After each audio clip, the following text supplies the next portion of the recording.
Yo, what is up, you guys? I'm DeAndre. I'm Javante. And this is Dre and Jay, and we're back for another CBM talk. We've been a while since we've done our last one. A couple months. A couple months. And we know there's a lot going on around Hollywood and some of these movies, especially like pop culture films like, Star Wars or Marvel, DC, and shit. So, a lot of news. We're going to talk about one that's been big recently and just through development hell, which is Blade. So all of these articles are pulled up via Heroic Hollywood. But apparently Blade, Marvel Studios parts ways with director Yann Demange, which he was the second director to join Blade after the first director left the project early. So yeah, here's the article. Blade has lost yet another key part of its crew. The Wrap reports that Marvel Studios has officially parted ways with director Yann Demange. Blade has had a troubled production, to say the least. The Marvel Cinematic Universe reboot has gone through multiple writers, with MCU veteran Eric Pearson being the latest to take a crack at the script following multiple delays. It finally seemed the project was back on track, with Marvel reportedly setting the reboot to begin production sometime this summer in Mexico. However, Blade has suffered yet another massive blow to its production, as Marvel Studios has now parted ways with director Yann Demange, making him the second filmmaker to exit the project after Bassam Tariq. There's no word on why Demange left the upcoming reboot, but the split is being described as amicable. However, with the film's release date rapidly approaching, Marvel fans should expect even more delays. The drama with the Blade reboot isn't just behind the camera. Marvel Studios has had a fluid cast ever since the project was first announced. While Mahershala Ali is still attached to the project, Aaron Pierre was let go a while back. This was reportedly due to his role being dropped in recent incarnations of the script. Blade is expected to introduce the villainous Lilith, with most rumors pointing to horror icon Mia Goth as the actress attached to the role. However, Marvel is purportedly looking for another villain to share the spotlight in the reboot, and is currently looking for actors to fill the part.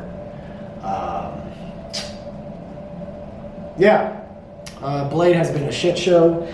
It's honestly disappointing. I feel bad for Mahershala Ali because, it's honestly humiliating considering like him going out to, was it Comic-Con?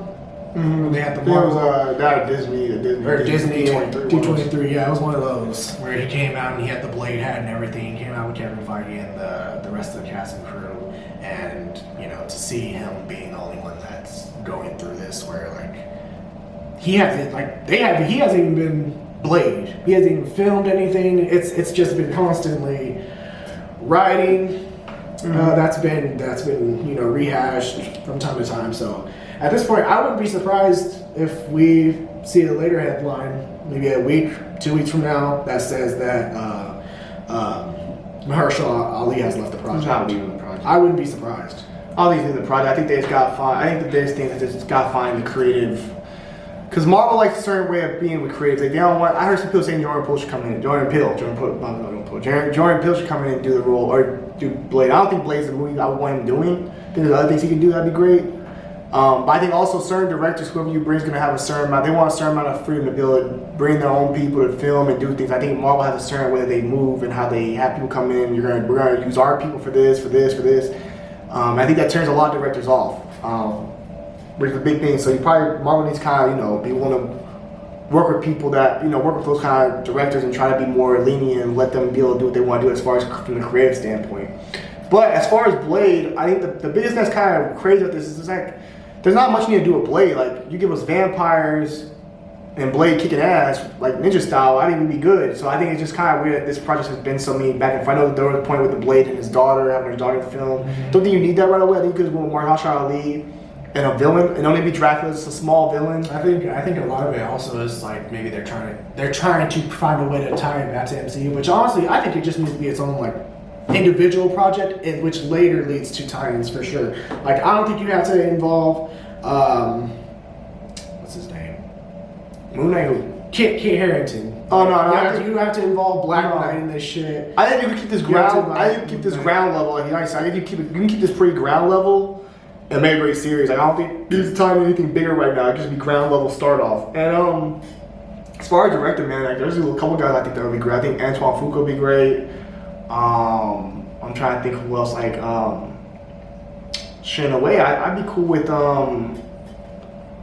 I would say Zack Snyder, but that's too much slow mo. I think there's guys who can get to do this film though. 'Cause I think Blade's a character that people love, people know him. It's a big time character. Wesley Snipes killed it with the role and pretty much put the Marvel universe put Marvel on game with that movie. Yeah. Before the X-Men, before all the other stuff we got. So I think gotta find the right guy to work with Mahershala Ali. I think Mahershala Ali's gonna sell the project. I don't see him. I'm gonna say I'm gonna say if this shit continues. I mean, if he does, you can find somebody else. There's plenty of great black actors you can go get the role, but I think he'll stay on the project. But that's not the problem as far as like, oh, okay, if he leaves, then you won't have nobody to play Blade. Of course, you can find someone who can play the role. But as far as I think Mahershala Ali is a perfect fit for Blade, and I think it would be disappointing to let someone like that go, especially when he was casted in 2019. It's 5 years, and we still haven't got shit with his project. Yeah, no, I think if I'm Marvel, what I do with this Blade project, I just put this under the radar.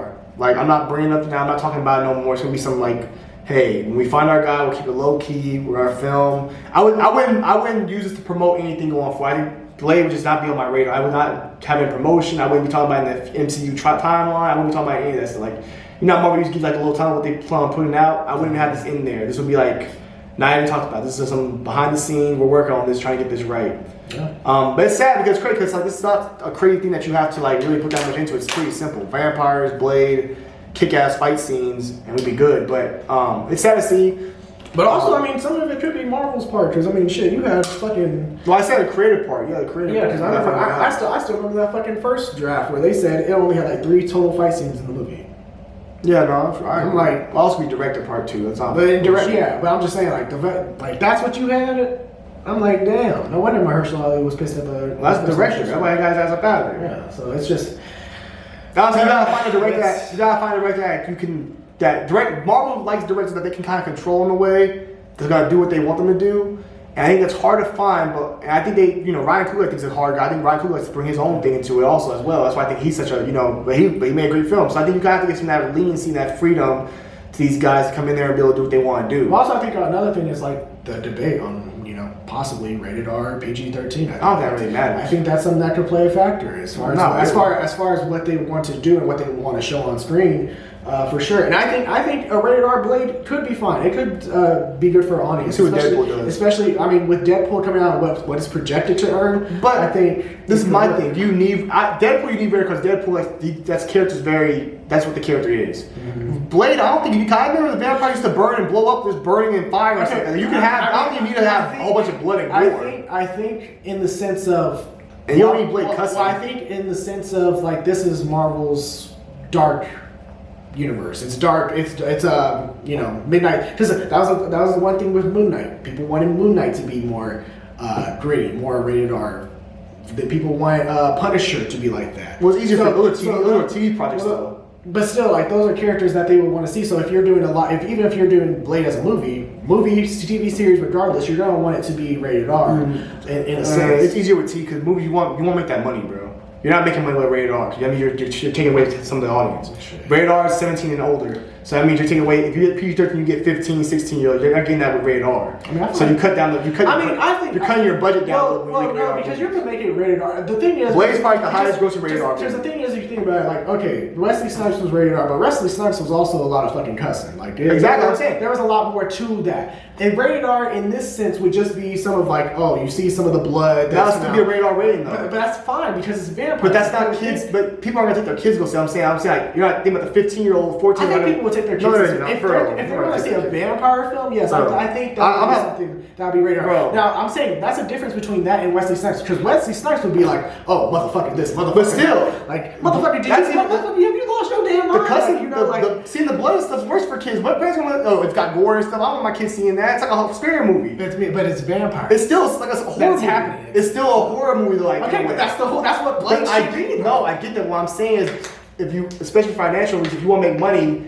you may go with the PG-13 rating because it gets more people in the seats. But what I'm saying with your point is, I get what you're trying to say, but I'm saying I think with Blade, like I remember vampires would just blow up and turn to fire. So I don't think Blade, you need blood to make vampires kill them. Like you can kill them with just like, and even if you do like the blood biting thing, when you bite, they bite you. What Morbius? Morbius is PG-13, right? Morbius? Yeah, PG-13 rating. Morbius I think was PG-13. But even if you have like a little bit of blood, that's a PG. That's still gonna be a PG-13 rating. I think that's a hard PG-13. You know what I mean? I don't think you can go over the top with gore and fucking ripping heads off and shit. I don't think you can do that. Well, no, obviously not. Exactly. That's what I'm saying. I think you can get a soft I think you can get a hard PG-13, which will allow you to have a little bit of blood, like when they're biting necks and stuff.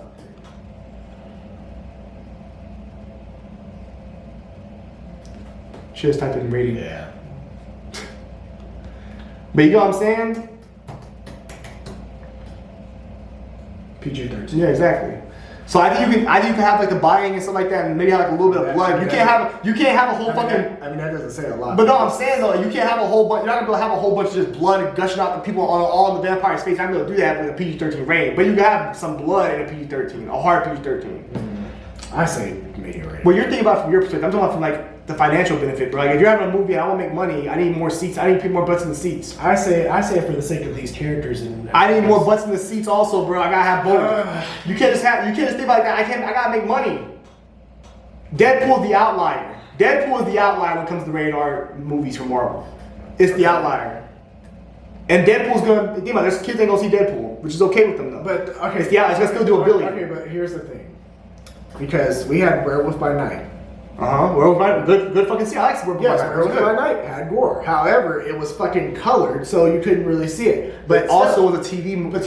But oh my God, go ahead though. that doesn't matter. I still say to this point, if you want the shit to be good, I don't. Who gives a fuck? I mean, sure, box office. That matters. That matters.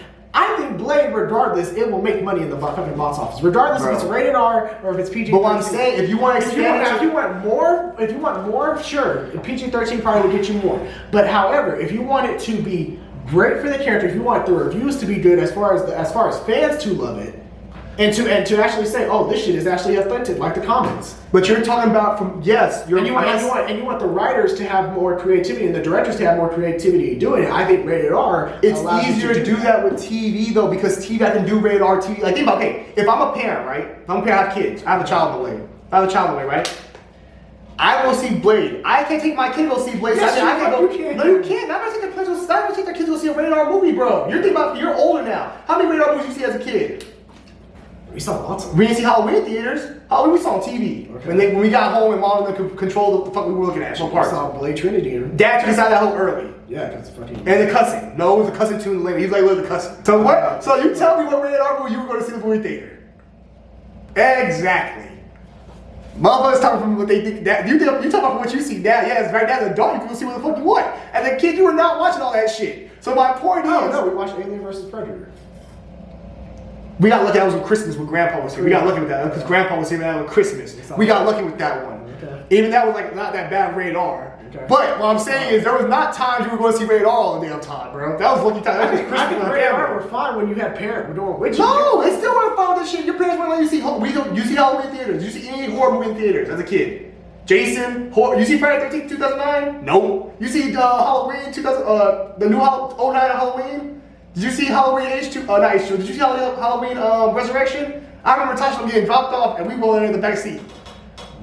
So my point is, you weren't seeing certain things. I say. My point is, it's easier to do a rated R release on TV because the parents can control. Like I can go watch it and the kids can go watch something else. Again, it's hard to get shit in the theaters. Again, it's not like It's not like again, because.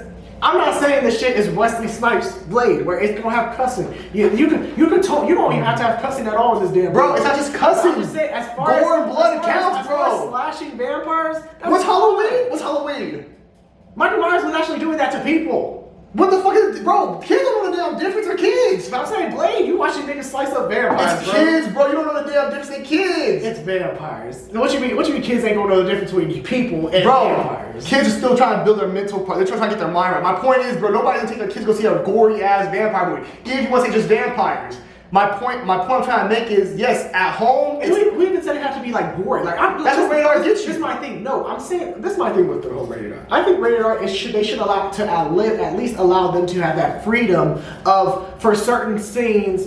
Okay, I might need to have this. You can get I might need to show this. You can get a hard PG-13. This would be the rated R. However, it doesn't have to be like the fucking Wesley Snipes Blade. I'm not saying where it has the whole blood rave and shit. That's a dope scene. It's a dope scene. Which is an amazing scene. But okay, let's be like this. Let's be right there. Let's be fair. A hard PG-13, you'll get some blood, a little bit of blood dripping from the mouth. Probably that's about it. That's what I'm saying. That's cool. A hard rated R, you're not gonna get people to go see it in theaters, bro. You said a hard rated R. I mean, a rated R in general. A rated R in general. A light rated R, rated R, bro. A hard PG-13 is your best bet. A hard PG-13. A rated R is a rated R, bro. That's a 17 or older movie. To be honest, that was. We talked about this when we did the Venom reaction. Was that was a fucked up part about that? I know you said that. I said it's a better story. I'm not tripping. Just like Blade. Okay. If Blade has a good story, I don't give a fuck if it's rated R or not. It's a good story. As I just cussed. I don't care if it's rated R or not. It's a good story. Okay. Do you know what I'm saying? That's my point. We look at the Alien Roma. That look good, right? That shit's gonna be rated R. That's a rated R movie. And kids are not gonna see it. Would you take your kids to go see that? Yeah. No, you would not. You would not want to scare. Oh, here you go. You won't scare them like that. You won't sleep with you in the bed. Yeah, that's fine. Yeah, okay, yeah, all right. My point is, bro, I think that the best thing for this movie is to find a director that has a good story, that knows all people want is just vampires and Blade to be dope. That's it. It's a simple process. Now, playing with hardball, Marvel does play hardball as far as what they want in their films and how they want their stuff shot. So that is the hard part when it comes to getting these directors. But I think a hard PG-13 will work for this film. Just gotta get a good story out. Same like I said about Venom. Venom just need a good story. Them shits were ass. If Venom's PG-13 but fucking shit's lit, nobody tripping, bro. I would have still tripped about the Carnage thing, but it's... If you make a better story, Carnage is better with a better story. Yeah, whatever. But okay, all right. What are your thoughts on the whole Blade news as far as Jean Demange leaving the project? Who do you think should replace him for the project? And do you think Mahershala Ali is next to leave the project? Whoa! And what do you think Blade should be a rated R, or do you think it's fine being PG-13 for the release? I think Mahershala Ali's gonna stay. I don't think he's leaving. He's been around for this long. I don't think he's leaving. Hey, they just can't endure it. They can't endure it enough. But eventually, it's. Let's be honest. Mahershala Ali, no. Hey, when that Blade do hit, that's a nice check. Not really. I mean, let's be honest. James Gunn started his DC universe. Yeah, come on, if James Gunn said, "Hey, bro, I got a role for you," what role? I don't know, Martian Manhunter. That should stop better than Blade. He voiced him. That should stop better than Blade. He's not gonna be showing his face. He's gonna be fucking green. John Stewart Green Lantern. No. And also, let's be honest, the John Stewart, we'll talk about that later, but that's cool, but that ain't Blade. John Stewart's not Blade. Just saying. Who's the cool character? Just saying. Who's the cool character? At the end of the day, it won't matter which one getting released. Which one? Blade's not bitching come out. Which one actually shooting? Well, shit. Let's see what John. Let's see. First off, if I'm Mahershala Ali thinking about James Gunn, I gotta see what the fuck his Superman's look. Because based off some people, Superman don't look right no more. Because people talking the suit look bad. Yeah. Nobody's talking about Superman like that. So if Superman don't hit, that shit's back down ground zero again. Right. So let's see what the fuck James Gunn builds first. He gotta build his shit credibility first. All right, but not saying he won't, but he has to build that credibility. All right, we'll see. But moving on. Next, we're gonna work our way down from latest to the oldest news.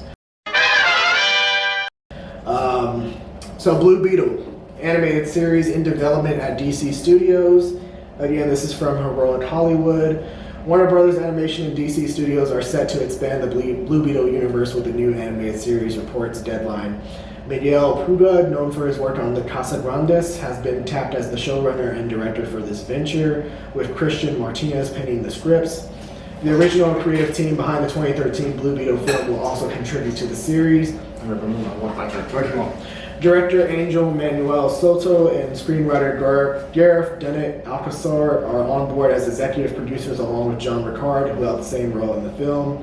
Galen Weisman, another executive producer from the film, will oversee the development of the animated series for the DC Studios. Details regarding the cast are still being finalized with ongoing discussions for the return of key voice actors. The report suggests that the series will not simply rehash the film's plot, but will introduce a distinct storyline that could set the stage for future cinematic projects featuring the titular character, potentially played by Zolo Mariduena.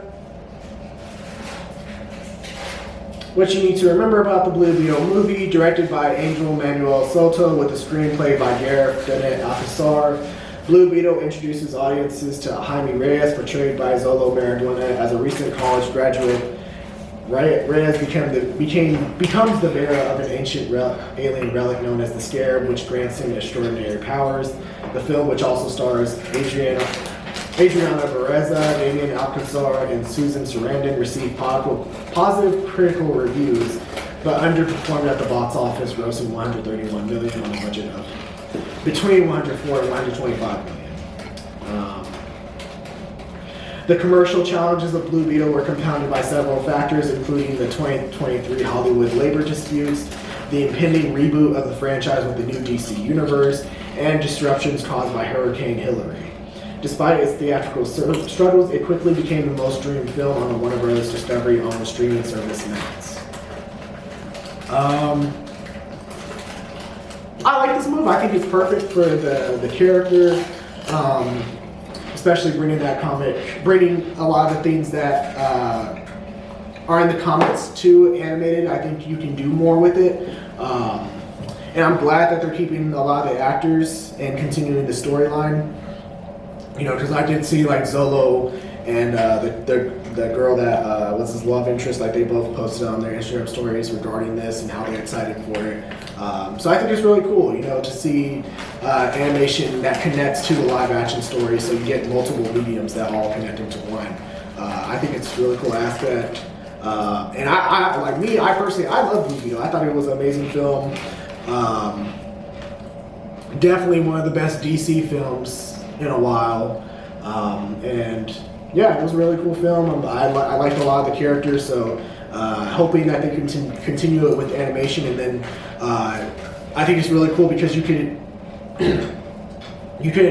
involve many of some of his comic stories into the animation projects, and then eventually, like when you bring him into live action, he's already established, and then you maybe they do like Teen Titans in live action or something like that, or Justice League, and you have him involved. So I think it's awesome. I think it's a good move for Warner Brothers. Yeah, that goes with what I always said about the Blue Beetle movie anyway. I'm actually looking back in the day. You used to be arguing with me. I just said Blue Beetle is a character you could just brought into somebody else's shit and really build them off thin.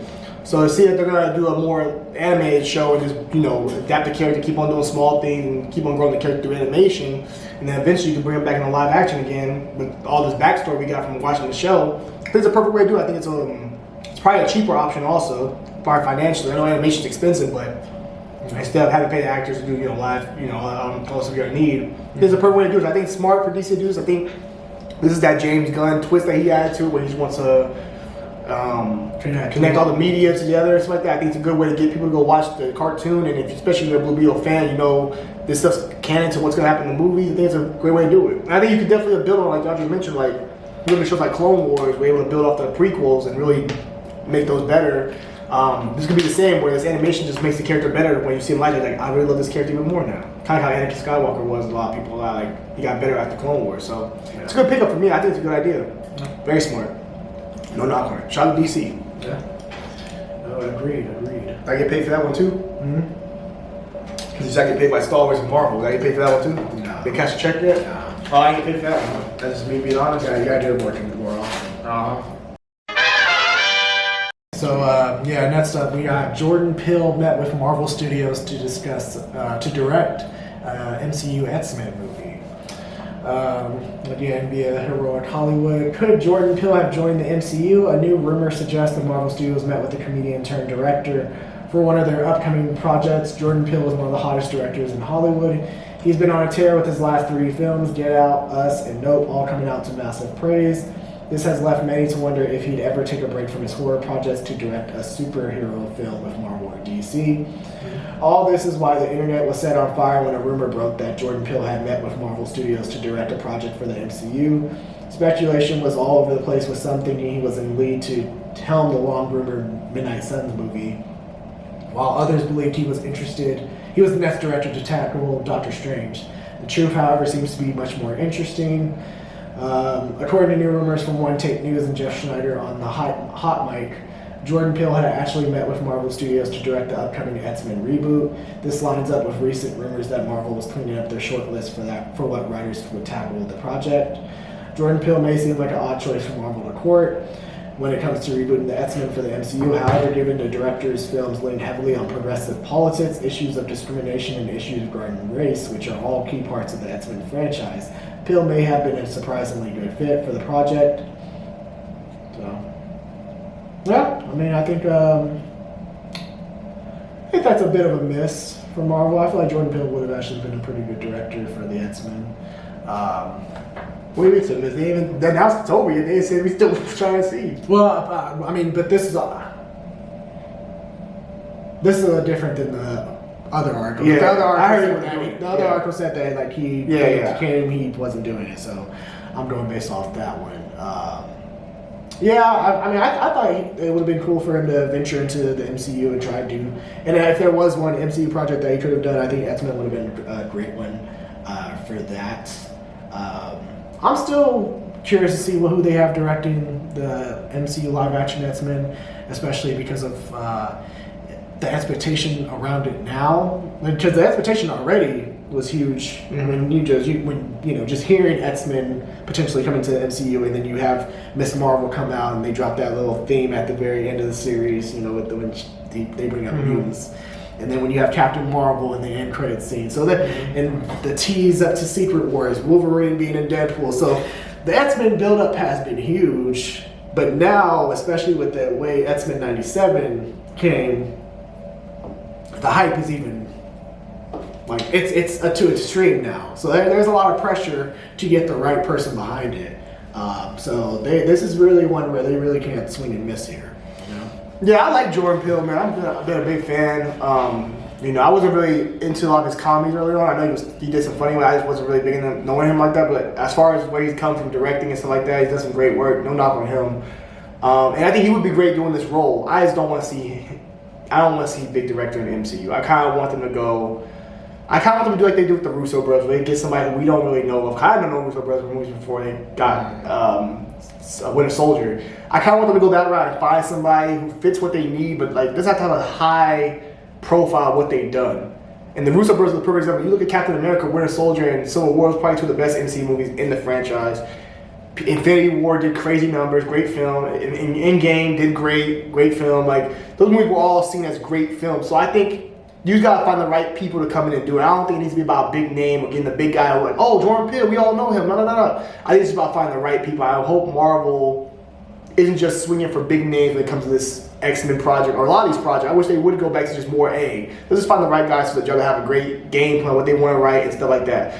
Jordan Peele's great. I don't think Marvel and him work together because I think Jordan Peele likes a lot of freedom with the way he wants to tell people in his storytelling. And I don't know if Marvel would give him that range. Like they gave Ryan Coogler a little bit of that range, but I don't think they'll let him go where he would want to go possibly with his storytelling. I think they'll try like, hey, you gotta roll this shit back.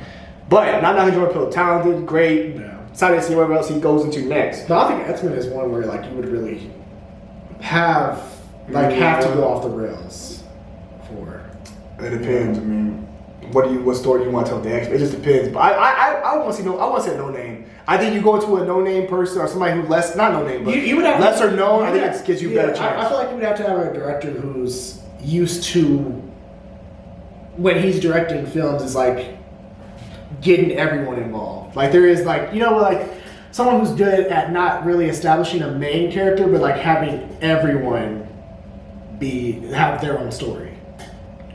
Yeah, that's kind of hard. That's what I'm saying. That's the hard thing to do. I mean, you have to find somebody who has who knows okay, perfect example. You have to have somebody like James Gunn who just knows how to make teams work and team chemistry and how to make everybody feel important in the story. Yeah. You need like a James Gunn type of guy who just knows how to make everybody be a main lead or have a point in the story to tell their part and But shot. obviously he's not doing one. No, he's not. And I don't know if this is what he would want. I don't know if this X-Men the right one for him because James Gunn, I've seen if he can do a big name character. All the characters I've seen him do well have been characters we don't know about. Yeah. And characters of comedy.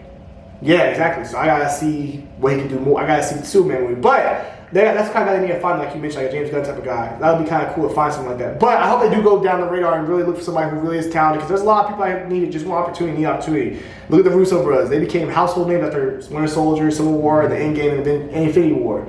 There's others out there like that. I need to take a look down, deep dive, and really find the guy who has an idea of what they want to tell and how to tell a story, especially this story. Because X-Men are so important in what the MC and what Marvel is in general, And the but real also life issues. yeah, and also what you're trying to build with the MCU as far as that being your main focal point. Because let's be honest, the X-Men's that is going to be the core of what the MCU is going forward for the next 10 plus years. Trying to think. I mean, depending on how Deadpool is, Sean Levy, I guess. He's already been asked to do the Avengers movie. Oh, really? Oh, yeah. And I gotta see what Deadpool does. But I don't want him to do X-Men, and I don't want to put that much on people's plate. Well, the problem when you ask him to do that much, that's when you start fucking up shit. And the problem with that is because then he might be attached to bring Hugh Jackman back or some shit. Yeah, like exactly. That. And I think I just overwhelmed. I think first let's see what this Deadpool Wolverine movie does first, and go from there with that. Yeah. Because personally, I would hate even like with the James Gunn, like kind of like when you brought him into the DCU and now he's making the Superman movie, he bringing back old actors like Nathan Fillion who was in Suicide Squad and bringing him back for Superman and bringing him back. Yeah, his core guys. So that's what I'm saying. I would want a director who's like not really known, but and is not really attached to anybody. Because I would hate for someone to be brought back or someone too big for a role, so that it just outshines the rest of the team. And then also, I would hate for them to bring back someone who's already been in a Marvel project. I know there's been a guy who's been rumored, and I thought about it, I was like, low key, I don't know if that's a bad idea. I don't think it's a bad idea at all. And that was your man from Peaky Blinders. The director for Peaky Blinders. I'm trying to think. Peaky Blinders, with your man, Salon Murphy. Yeah. Cillian Murphy. Yeah, Cillian Murphy, my bad. And people were talking about him possibly getting that call about coming in to do, coming in to work on it. Okay. I don't know. I mean, he did do Robin Hood also. I'm just looking. And I know they have multiple people work on that show, but was it Tom Harper that did it? Was that the guy that did the Peaky Blinders? I think they have multiple people work on it, but I think there's multiple people working on the seasons. Yeah, Steve Knight and Tom Harper. Writing, directing. Okay. Yeah, I'd be cool with that. Cause that show's like love and they have a lot of characters in that. That's like, But I don't know, man. I think you just gotta find the right guy at the end of the day. Yeah. I will say this, writer. Hey, Bo DeMeo, man. I think it's good to have him as a producer on the show. Consultant, producer, something. Yeah, you gotta be involved, man. I feel like it would be stupid not to have the X-Men 97 team at least be involved in some aspect when it comes to the live action project. Yeah, I agree. But yeah, no, it's we're gonna see. We're gonna find out. Let's see what Deadpool do. Deadpool's gonna be the tone setter. We're gonna see what Deadpool makes for the rest of this stuff. For sure. I know some people saying Deadpool's gonna reset the MCU. I think Deadpool is a definite stepping stone to see where we're going with the MCU. Not to say it's gonna set the MCU up, but let's see. If they got the banger here, then shit, it makes It might have something.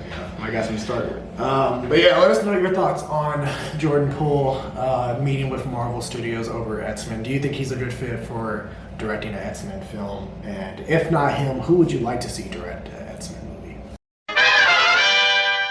Jumping back to DC, we got James Gunn revealing the Green Lantern writing team for the Green Lantern series that they're planning to release on HBO Max or just Max now. So again, Heroic Hollywood reports that Damon Lindelof, best known for creating television shows Lost and Watchmen, Ozark showrunner Chris Mundy, and acclaimed comic book writer Tom King are set to be writing the writing team for Lanterns. The DC Studios television centered around the Green Lantern Corps.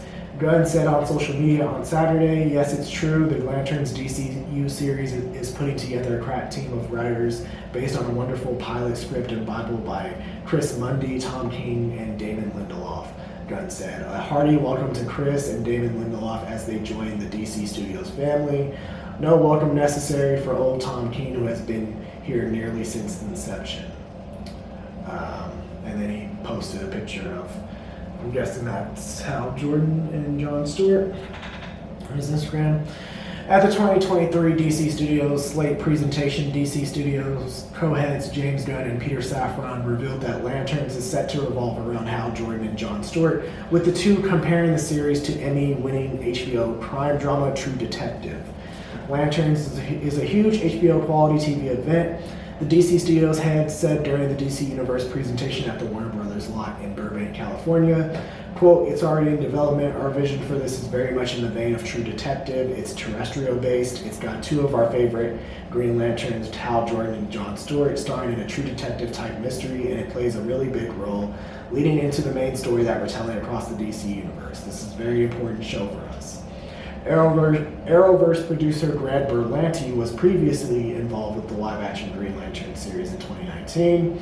Prior to the Warner Media and Discovery merger, Finn Wittrock and Jeremy Irvine were set to star in Greg Berlanti's Green Lantern series, with Seth Grahame-Smith writing it for HBO Max. The producers behind the series then started from scratch to focus on Jon Stewart before it got overhauled for the third time for the DC Universe. Nathan Fillion was cast as Guy Gardner for Superman, which is currently halfway through shooting.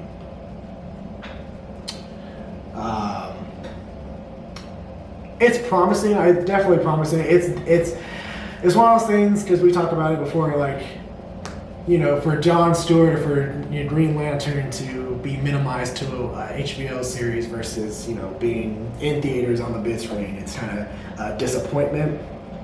But I do like the promise of what this series could do for this character, and just not even just these characters in general, but the whole Green Lantern Corps. I think I've been more. I think I don't think about it more. I wish they would just did one of them. Sure, when you want Jon Stewart or Hal Jordan, because I think it doesn't really make sense unless you did like. I think they wanted to Hal Jordan, Kilowog or something like that, or like Kilowog or something like that, like one of those guys. Like, it made more sense. Like, this doesn't really make sense to me. I feel. I think I do agree with that. Because go ahead. Well, I think they wanted to do it like how True Detective is with the buddy cop. Yeah, but with the Lanterns, buddy cop. Yeah, I get that, but like with the Lanterns, everyone has their own sector. So like, you have the Earth sector, everyone has their own sector they guard. So like, you have two Lanterns guarding one sector. Doesn't really fit. Well, I don't know how Lanterns move. Every Lantern has a sector, right? That's how it goes. That you protect. Yes, but then some, I think, are just.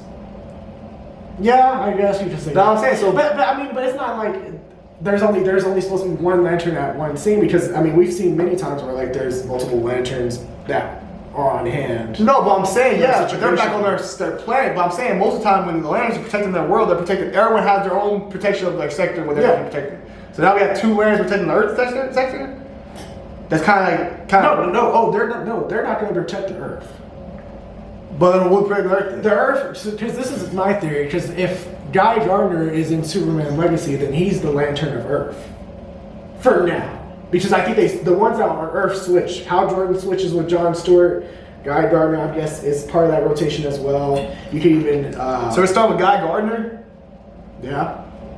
That's the Lantern they chose to start with. Oh shit! At least for this conversation, bro. Well, because why you start with him? Well, but who says Guy Gardner is the first Green Lantern that's on Earth?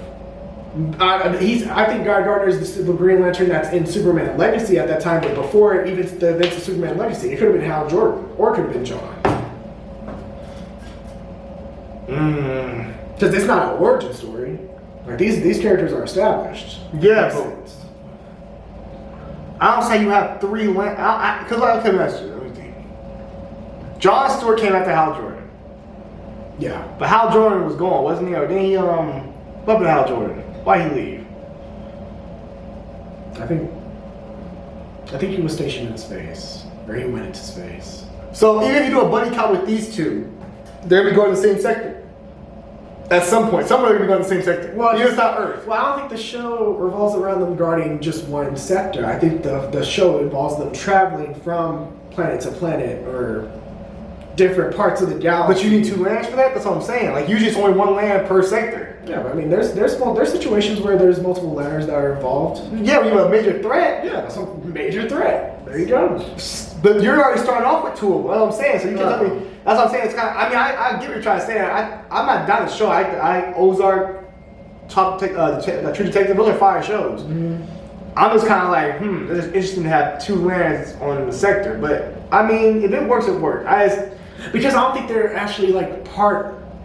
Or I don't think they're. If you told me, I don't think they're like stationed. I don't think they're stationed anywhere. Like I think they're more of like they're officers who are free roaming and patrolling, like they're just going through. They're not stationed at a specific planet to guard. So what are the detectives? They ain't detectives. They just fucking patrolling.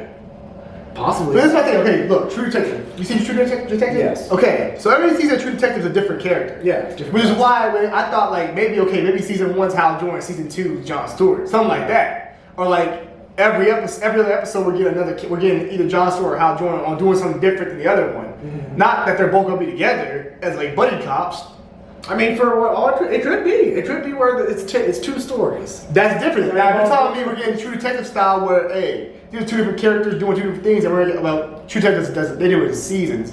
But if you told me we're gonna get two episodes straight of Al Jordan and 2 episodes of Jon Stewart, then come back to Al Jordan, Or- that's a different story. Yeah, and they could do that. I think that's a better idea. I do agree with that. I think what if they did it where it's Hal Jordan and Jon Stewart and it's rotating, revolving, and then eventually like it both leads to them meeting each other, or because like the problems that they're both facing ends up being combined to be the one major problem.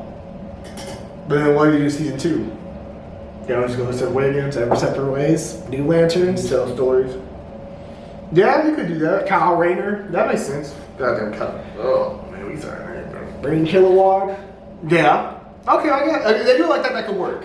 or if what's his name? If you're gonna be Tomorrow. two episodes of straight Hal Jordan, give me 2 episodes of straight Jon Stewart or something like that, and then do what you gotta do. I can work with that. Yeah. That makes more sense to have them together the whole time, just walking around, going together. That doesn't really make sense. Like the buddy cop. That's true. That's fair. I agree with that. But overall, I'm excited for this project. I'm glad HBO Max. I'm glad they got a good team. Ozark, great show.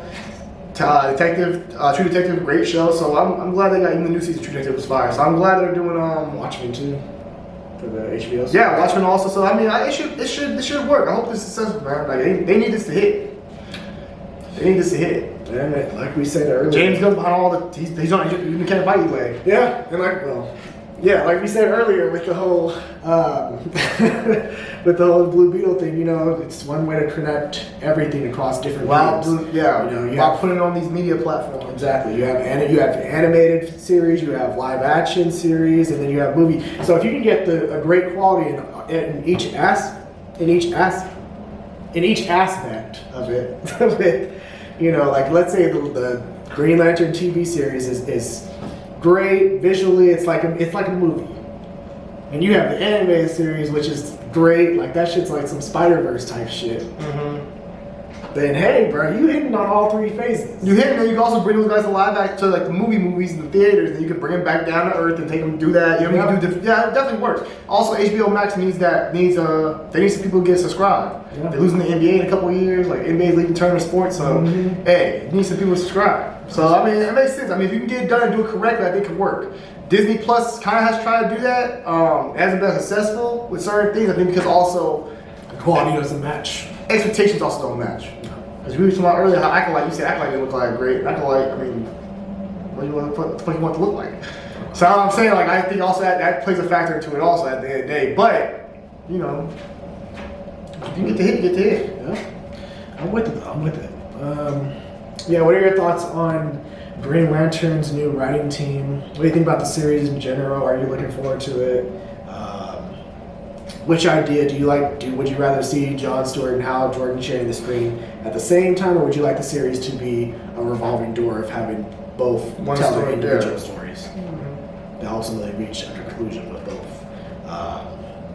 So yeah, let us know down below. Let us know. So this is some news regarding Godzilla vs. Kong. So recently, Adam Wingard, the director of the previous 2 Godzilla vs. Kong films, left the project. So recently they just announced its new director. So this is from The Hollywood Reporter.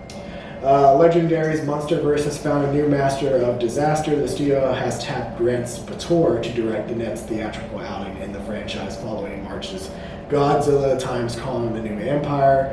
Spator came up from the world of commercials and as a feature director helmed the sci-fi movie I Am Mother starring Hilary Swank. The film bowed at Sundance before hitting Netflix in 2019. The new Monsterverse feature is described as a continuation of the franchise centering Godzilla, Kong, and an assortment of other titans. The script comes from prolific genre scribe Dave Callahan, known for Shang-Chi and the Legend of the Ten Rings and Spider-Man Across the Spider-Verse. Spator's hiring follows news that Adam Wingard would not return after directing both the latest installment and Godzilla vs. Kong 2022. Upon the release of Godzilla x Kong, Wingard told the Hollywood Reporter he hoped to return for another film to complete a trilogy, but he ultimately moved on to the A24 feature Onslaught. In the challenging times at the box office with movies underperforming left and right, the MonsterVerse has managed to stay robust. Godzilla vs. Kong managed to bring in an impressive $470 million worldwide amid pandemic challenges and a day-and-date release on HBO Max. March's Godzilla x Kong has grossed more than $567.5 million worldwide. The MonsterVerse kicked off in 2014's Godzilla and has also included A Skull Island 2017 and Godzilla King of Monsters for a combined $2.5 million. It also spawned a TV show, Apple's well-regarded Monarch Legacy of Monsters. Yeah. Grant Pator, not familiar with his work. I haven't seen I Am Mother, so I don't know what to say as far as regarding that. It'll be interesting to see if, because Adam Wingard, like, he definitely brought a different approach to the movies, like visually and just everything. Like, they clearly look different than when they had their individual movies. With the Godzilla films and with the King Kong Skull Island. So, I'm sad to see Alan Wingard not be able to return to finish this run because I think he's one of those guys that really did love this franchise and love these characters. Remember Kong vs. Godzilla the first when he was at the toys and so excited and stuff like that. So, to see that he's not come back is really sad, especially since he wanted to finish the trilogy. I think Warner Bros. Earned it. I think he deserved the right to be able to come back and finish it since what those movies have done in the box office. I think didn't he want to leave though? I thought they said he wanted to come back and finish the trilogy. Oh, did he? It said Arquette. Go down. Yeah, he hoped to return for another trilogy. So I wish they probably didn't want to wait on him to finish his other movie. Like he was doing another movie also. They probably didn't want to wait on his ass. Yeah. But I think he deserved that because he's, so much into the films and stuff like that. But to me, honestly, I think these movies are just, they make their money, they do what they do. But I think, honestly, if I was going to go a different direction, I would have called the dudes that did Godzilla -1 and said, hey, how much is it going to cost to get y'all over and come do this? Because I think Godzilla not to take off from the subject, but Godzilla -1 was a fun film, man. It was a great film. It did a great job. Even Jennifer liked it. It did a great job of just, I think it gave you that perfect balance of telling a story about the humans that you actually cared about and made the kaiju still feel important too and give them moments where they were out there like, oh shit. But it made the humans actually, you care for their story. Yeah. And I think a lot of these movies, these Godzilla Kong movies have struggled. These kaijus and these American kaiju movies have struggled with doing that as far as you to care about these humans. So it'd be kind of cool to see if you're going to go a different direction, going with someone like them, you know what I mean? Come over here and do it. But I'm sure the next film is gonna do crazy numbers like the last two. There's just fun monster movies. So I'm curious to see where they go with the story because I think there's not really much else you can do. I mean, I don't know what I should say. I mean, it would have been different. If you would let Skull, my man. What they could have done? What was the orangutan name? Oh, Scar King. If you let Scar King live, you have more to go off. Now, what you really do with this story? I mean, maybe they could have took a break. Waited for Adam Wingard. Maybe did an individual fighting movie with. No, we don't individual movies no more, bro. What you did? Kong doing what? Kong he running shit. Who gonna come face Kong? Kong on Skull Island with the apes. He's on Skull Island. He's below Skull. He's on the below Hollow Earth. Yeah, Kong. But okay, doing what? What's the villain? I don't know. Make a villain. Shit. What villain you gonna make? That's on Hollow Earth. Think about it. Scar King was there. Scar King was the big baddie. So if Scar King ain't there no more, who fucking running shit? Kong pretty much the big dog. I don't know. You know what I'm saying, bro? You ain't got nothing to do. I think Godzilla has something to do. You already showed you he got shit to do. He living in Paris, he's chilling the goddamn Coliseum. He ain't got nothing to do. I don't know what else they do as far as story with these characters. I'm curious to see what they do with the kaiju. I mean, you could probably make a new kaiju, but that's what I'm saying. So, like, at the end of the day, like, is it fair to continue Godzilla x Kong? If they're together, what's the point? Well, if you to create a new kaiju, you gotta find a kaiju that fits both those characters, that can battle both those characters. That's what I'm saying. Why can't you do that for an individual story then? Because I don't think individually you're making that kind of money. I think the Kong Godzilla combinations will get them the money that they're making. What Kong by itself, I don't think makes as much as Kong and Godzilla. And I don't think Godzilla by itself will make as much with Kong without Kong. I think they're together is what makes it like, oh, Kong and Godzilla together, let's go see it. You know what I mean? Yeah. Especially if you're Godzilla. Would you want to see a Godzilla film by itself? Yes. Especially after watching -1 and see what they do with Godzilla? Let's be honest. I mean, That's all I'm saying. I mean, It changed perspective. It's like, oh shit, y'all want to see Godzilla by himself? I mean, I still would watch it. Kind of the same thing. But would it be kind of the same thing when we were talking about the Batman? Like, I would still be interested in watching that. Yes, but when you watch Godzilla, I want to see how good that film was with less budget. You're gonna be like, damn, this just kind of ass. Like, even though it's like, oh, okay, it's a fun popcorn film, but like the shit's kind of like, I think compare what I already watched. Yes, because I would say with like the Godzilla -1, I'm getting that good balance of a good human story told with good, Which is what you human wanted, story with what you wanted. with kaiju action versus if I watched this version of Godzilla movie By himself. which it started off with a good human story. I feel like they irritated with the 2014, it was good. No, they didn't have enough Godzilla. The Godzilla one showed enough. They had Godzilla moments. The first 2014 don't have enough Godzilla moments for me. The only time you see Godzilla is when he's walking on shore. You really don't see him then you see that damn whack ass fight from the damn TV screen. That shit was ass. They barely showed you that. Yeah, 2014. Look at that, bro. I'm like, 2014 a bigger. no, Godzilla -1 gave you some dope ass scenes. Like when he's in the water, you got some dope ass scenes. You got some dope scenes in Godzilla -1 of Godzilla doing Godzilla shit. You didn't get that in 2014, bro. You know what I'm saying? You look at that scene when they were closing when he's finally closing the goddamn gates. Okay. That shit was horrible. I was like, bro, it's like teasing me. It's like the ultimate tease. You getting me turned on. You ain't giving me shit.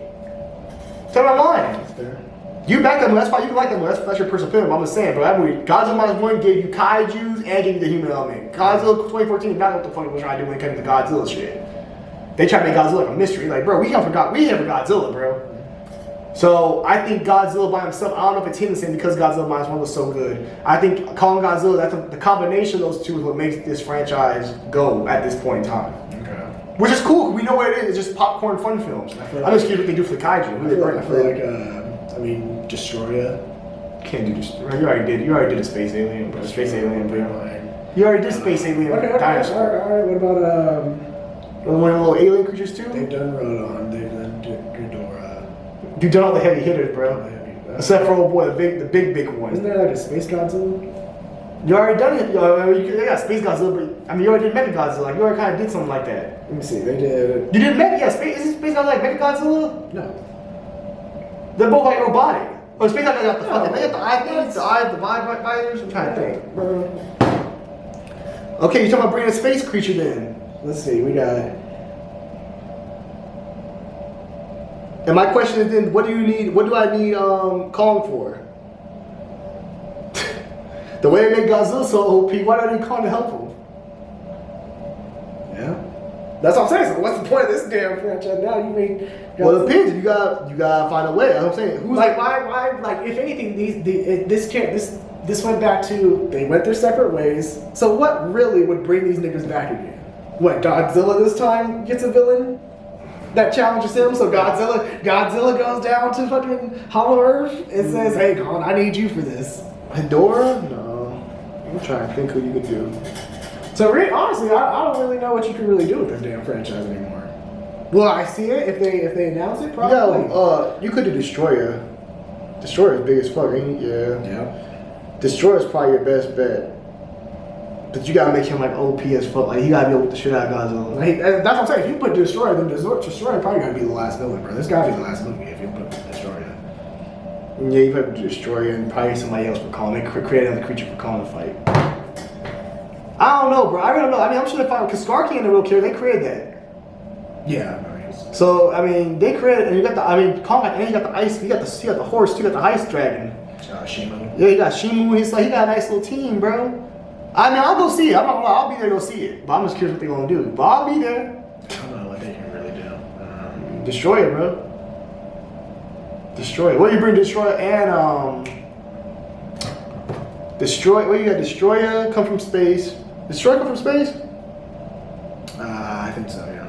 All right. What if you did Destroyer and Space Godzilla together? Two of both of them. I mean, I guess. Yeah. Yeah, that's what I'm trying to think. The world's on the line. Those two crash. Abira. That's a water one. Nah, because Kong ain't gonna find the water. Abira, Space Godzilla. I think it was Space Godzilla and Destroyer, bro. Have both come out from space. They're trying to kill each other. And Kong come in here and help out. We have a free for all. Everybody free for all fighting. Also, Kong and Godzilla. Also, Mothra would be in it too. And Mothra, yeah, Mothra is OP too. Yeah, so Mothra. Orga. But Mothra's not gonna really fight like that. She better be like, Bathra. That's how you would get Mothra. So maybe that would be one. So you would have villains. You would have Bathra, Destroyer. So you need 3 villains, and we need Space Godzilla. Yeah. Okay. Hey, let's see what they come up with. Gigon. Okay. All right, this next point. You gonna be on here for days with that shit. Devontae. No, I'm just looking at all Godzilla's villains. Hedorah. Because they make Godzilla so OP in the fucking movies, that motherfucker be having no challenges for real. Yeah, but I'm sure they'll find a way to do something. They said that in this ranking, they said King Ghidorah is Godzilla's most ferocious force. Yeah, he's trying to King Ghidorah. King Ghidorah, he needed help. They had him at number 1. Destroyer. He almost died. King Ghidorah almost killed his ass. And when? Bro, out Mothra, give him that fucking blaze of goddamn energy, he would have been dead. Okay, let's be honest. Godzilla was the one murking Ghidorah's ass before. No, he wasn't. He ripped off his head. And then grew back another one. Well, that's because they fucking helped him send off the nuke. That nuke didn't help him grow his head. He grew his head regardless. He's an alien. I thought the nuke helped him grow his head. No, the nuke just killed, put Godzilla. Remember he on top of that building, on top of the mountain? No, I started growing back. I could have sworn the nuke was the reason. No, he's never gonna go back in with the alien. They're aliens. Well, anyway, Godzilla killed him. Bro, it took Mothra to help him kill him. He would have killed him without Mothra. Yeah. It took the humans helping bring his ass back. His ass was done. That goddamn Godzilla dude they had to nuke his ass again and bring him back to give the energy. Yeah. Godzilla's down there resting. Godzilla's gonna take a nap for a couple hours. I don't know what you could do with this, man. I mean, I'll watch it. I would probably say like that the rival from Mothra. I would throw that, and then I would throw Destroyer. Hey, I'll go watch it. Of course, I'll watch it. I'll watch it. But we outside do that. Hey, you know what they should get? Get Guillermo del Toro. They should have got him to direct. Why the hell you want that? Because then you can bring Pacific Rim. Hell no. Crossover. Pacific Rim and Godzilla. And who's the villains? Who's the good guys? Shit. I don't know, but that motherfucker. Let's be honest. I don't know, but that motherfucker would No, it would not. Because Pacific Rim will get destroyed by Godzilla. They don't make him so fucking OP. Godzilla destroyed them. Let's be honest. The Pacific Rim monster ain't shit compared to Godzilla. They called. They would team up with Godzilla. Oh hell no. Yeah. Don't get him. Don't last opinions. Let's go next topic. Next topic, please. Next topic, please. I'm here. Godzilla go back. Motherfucker, let us know your thoughts on Adam Wingard. You must be running. Now trying to help me. Get your ass up out of here. He gonna shout. Get the fuck out of here. Let us know your thoughts on Godzilla's versus current director Adam Wingard leaving, and what do you think about the new director Grant Spatore taking over? And let us know what you would want to see in the next Godzilla versus Kong installment. I'm sure some people say nothing. We don't want to see that shit no more. Or do you think that they should do a separate movie or a solo movie? Hell no, we don't need no solo. Let's keep doing what you've been doing. They already did a solo. They did the damn they did the damn Monarch show. That's the show I'm talking about. I mean, that's pretty much just a little spin-off of mainly Godzilla. That's mainly a Godzilla thing though. Like Monarch and Godzilla. Like, come on. And how good did Monarch do? Kong was in the movie, or he was in the series. Why didn't I watch him? I watched a couple episodes. I was at the end. I watched a couple episodes. I said, I can't watch this shit. This shit ain't for me. That shit hit. I don't care about these humans. Yeah, let us know your thoughts on that. Next up, we have Millie Alcott's Supergirl movie getting an official release date. So we didn't talk about her initial casting, but I think it's a great choice getting her. I'm looking kind of mad. I thought the girl that did Flash, that she was really good, but I thought she didn't get enough love. Yeah, Sasha Calle was good. I agree. I think she was real good. She was real good. I was scared that. I was kind of sad she didn't get no figs. She didn't get no love. Well, she got some figs. No, she didn't. She didn't get no hot toy or nothing like that, bro. They didn't give her no love. She might get a hot toy eventually. No, she's not getting a hot toy, bro. They all moved on for that shit. Flash got his. They didn't give her no love. Like, you think about that? You that promo that movie? They didn't promote her really, like the Batman shit and like Flash. They didn't even promote her like that. As far as like, toys and shit. I mean, so I feel like if she was, I thought she was one of the better parts of that movie. Well, for sure, but they had to cast someone who's, for this Superman. Yeah, for more. I get it. So. I get it. Moving on. Now, hey, down the line, maybe if they continue that story, or maybe they... Nah, that's just over. You know, hey, Sasha Calle, don't worry. You got a future role for you. Anissa. And then try to give her a lot lesser role. Well, no, she's a great character in Invincible. She ain't Supergirl. She basically likes Supergirl. Oh, you want to be Invincible? You want to be some shit that ain't top property? Well, I'm just saying Invincible. They already talked about doing a live action, and I'm just like that shit. They do it. She can work for that. Go ahead. Point blank. You know, they got Millie Alcott to do it. She played Rhaenyra Targaryen, the younger version of her in House of the Dragon, which I'm excited to, watch season 2 that comes out tonight. So about to check that out. She ain't in that hoe. Huh? She ain't gonna pick that hoe. No, I'm just saying it's House of the Dragon. Yeah, no, I know she does. Yeah. But she for what she did in the role, like she was great. I liked her approach, and the way she acted kind of fits into what you can expect from Supergirl. You know, her having to act more mature, but also having that rebellious in spirit, energy. Because you look at a girl like Kara, who is actually older than Kal-El, but due to her ship being lost in space while his was sent to Earth, he ended up being older than her. Yeah. So it's just one of those things where like she acts more mature than her age, but she still has that youth energy to her, and she definitely has that youth appearance to her as well. So I think she was a great cast. I know it was down to her, Med Donnelly. I know she did the voice of Supergirl in that Woman of Tomorrow animated series with her and in the future. So she was the voice. And Meg Donnelly looks like Supergirl too. I'll give her that, but she's done more live action, so I'm okay with them going with Millie Alcock. That's already looking at. I got some fun with Don't you dare. No, I'm being for. I thought Sydney Sweeney was one I thought could have been that running for the role. Sydney Sweeney's been she's been on a tear lately with movies, doing a lot of stuff. And Catherine Newton, bro, y'all sleep on her. She's a great actress. I get the Aquaman, I get the Ant-Man shit didn't hit, but she's actually good. I do like Catherine. And she's young, she's only 27. I do like Catherine Newton. I think Ant-Man and the way that script was ruined her. Yeah, because she came out with that Frankenstein movie. I'm saying ruined her for that movie. Yeah, for that movie. Yes, I think she was good in I, Frankenstein. She was good in what's her name? Abigail. Yeah, she was good in Abigail. And also, bro, come on, man. I ain't trying to cast no Marvel actress. When she, especially when she's still involved in this Marvel character, she's going to be casting. Is she? Yes. We still get more projects from Yes, that. I think they're doing Young Avengers still. I don't think we get no more Ant-Man. They're still. I think that Young Avengers shit's on. They're doing a Young Avengers. They just announced. Let me see when Bob Myers dropped that shit. Let me see. Bob Myers already said he cut it back on certain projects. Let's see if that shit actually makes the cut. But I'm just saying, if they got Young Avengers, they got her doing that plus Supergirl. Nah, bro, come on. And she's perfect, bro. Millie Alcott good. She good for. No, also, hey, no bullshit. I like Lily Rose Depp. I like Johnny Depp's daughter also. They too old. She's 25. Huh? Johnny Depp's not 25. Lily Rose Depp? Yeah, she's 25. What the fuck you talking about? She's too old, isn't it? Oh, She's still like 19, I think. What's wrong with 25? 25 is a perfect age. What the hell's wrong with 25? Not calling her a bitch. I'm just saying. You talking crazy, bro. How old is she? Oh, damn, she's 24. Yeah, exactly. Yeah. She still look like she did on that. Lily Rose look young. She looks about 21. I don't know. Lily Rose look like about 21, 22. She's 25. You try she like some crazy old age. She's even 30. She wouldn't have been bad, but hey. Yeah, she did a great job in the her show. With the show. Lily Rose.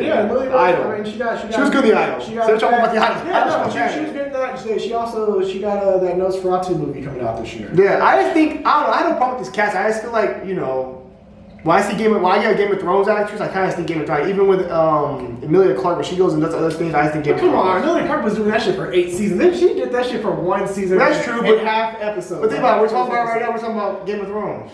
Like, that's the only thing she's been in. That's what I'm saying. That's what when we see her in the movie, we're like, oh, she's from Game of Thrones. Like, I mean, but I'm not against it. I'm not saying she's bad. It's a cool cast. I'm not stopping. I'm just saying, I had a couple people I thought about in mind that I would have said over. But cool, that cast. I'm not knocking her. Mm-hmm. She's talented. I'm not knocking the casting at all.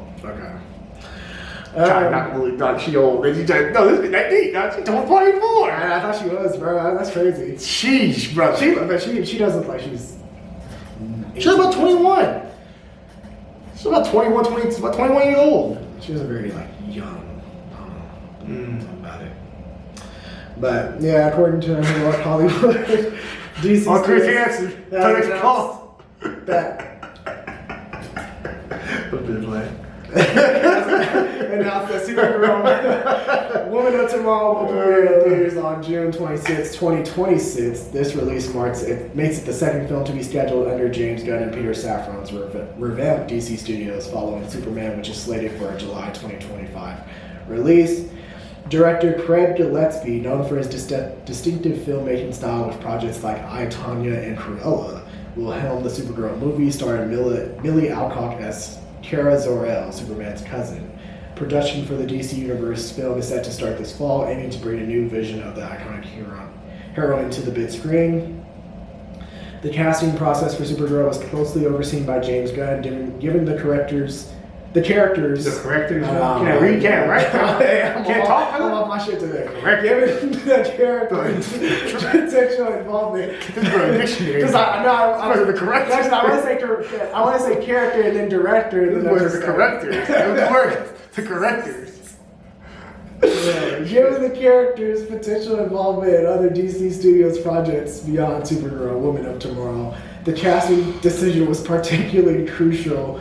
For now, Millie Alcott's Supergirl is expected to make her debut before her standalone movie. Written by Anna Noguera, Supergirl Woman of Tomorrow is a fresh take on Supergirl, distinct from the legacy left by previous DC films head Walter Hamada, and separate from the interconnected storyline of the previous DC film lineup, including The Flash. The film draws inspiration from a recent comic book series by Tom King, who we just mentioned with the Green Lantern thing as well, and Bill Kiss Evely, which was published between 2021 and 2022. I think one of the things that could work. Not the casting. I think the casting is a good casting. I have my opinion about it. Mm-hmm. I'm guessing that she had probably some good on-screen chemistry with Superman. David Corn said, yeah, so that makes me feel better. But I think going back to Game of Thrones, I think her interactions with other characters are always very authentic. Like even her uncle, who became her lover and stuff like that. Like even her relationship with him, like Shia looked up to him in a way and kind of like she was very mature in the show. If you look at her in the show, she was very mature already. But like also like the way she talked to her uncle and stuff like that. Like, so I could definitely see why they went this route. And I think if the chemistry is good on screen, nobody's gonna care about the casting. Mm-hmm. So I hope this is good, man. We're gonna get our first look. I thought at first when Superman announced it. Yeah. I think it's kind of cool though that you're getting 1 year you're getting a Superman movie, and then the very next year around the same time you're getting a Superman. That could be a hit or miss. I think that's we see that done with Marvel. People say it's a hit or miss because like if it's good, we like her. Yeah, if we don't like her, then what? If people say, "Oh, I like her," it's Supergirl, bro. I don't think. What you mean? Shit, Captain Marvel got the same contract. Captain Marvel, they show a little bit Captain Marvel. Captain Marvel, people like, "Oh, we got a movie," and then people like done with her. They're like, "Oh, I don't want to see Captain Marvel no more." That's true. So I'm saying, like, what I mean? It's kind of like, it's risky to do that, but if it can pay off, if people like her on screen, she's great, and people be like, oh, I'm cool to see her movie. I do think it's smart, though, not to do like the Black Widow thing and get it done early, get her movie out there so we got the character, But I'm excited for the Superman movie, man. I think it's going to be a lot going on in the Superman movie, but James Gunn, I trust him, I believe him. I think he's one of the most talented guys out there. I'm sure he'll do a great job. Yeah, I'm looking forward to it, too. What would her suit's going to look like? Yeah. God, that would be a day on Twitter. We're about to tease into it. Yeah, I'll try to get y'all warmed up. Yeah, you're warming up. We're about to tease into that. I'll try to warm y'all up for what's coming. Yeah, so.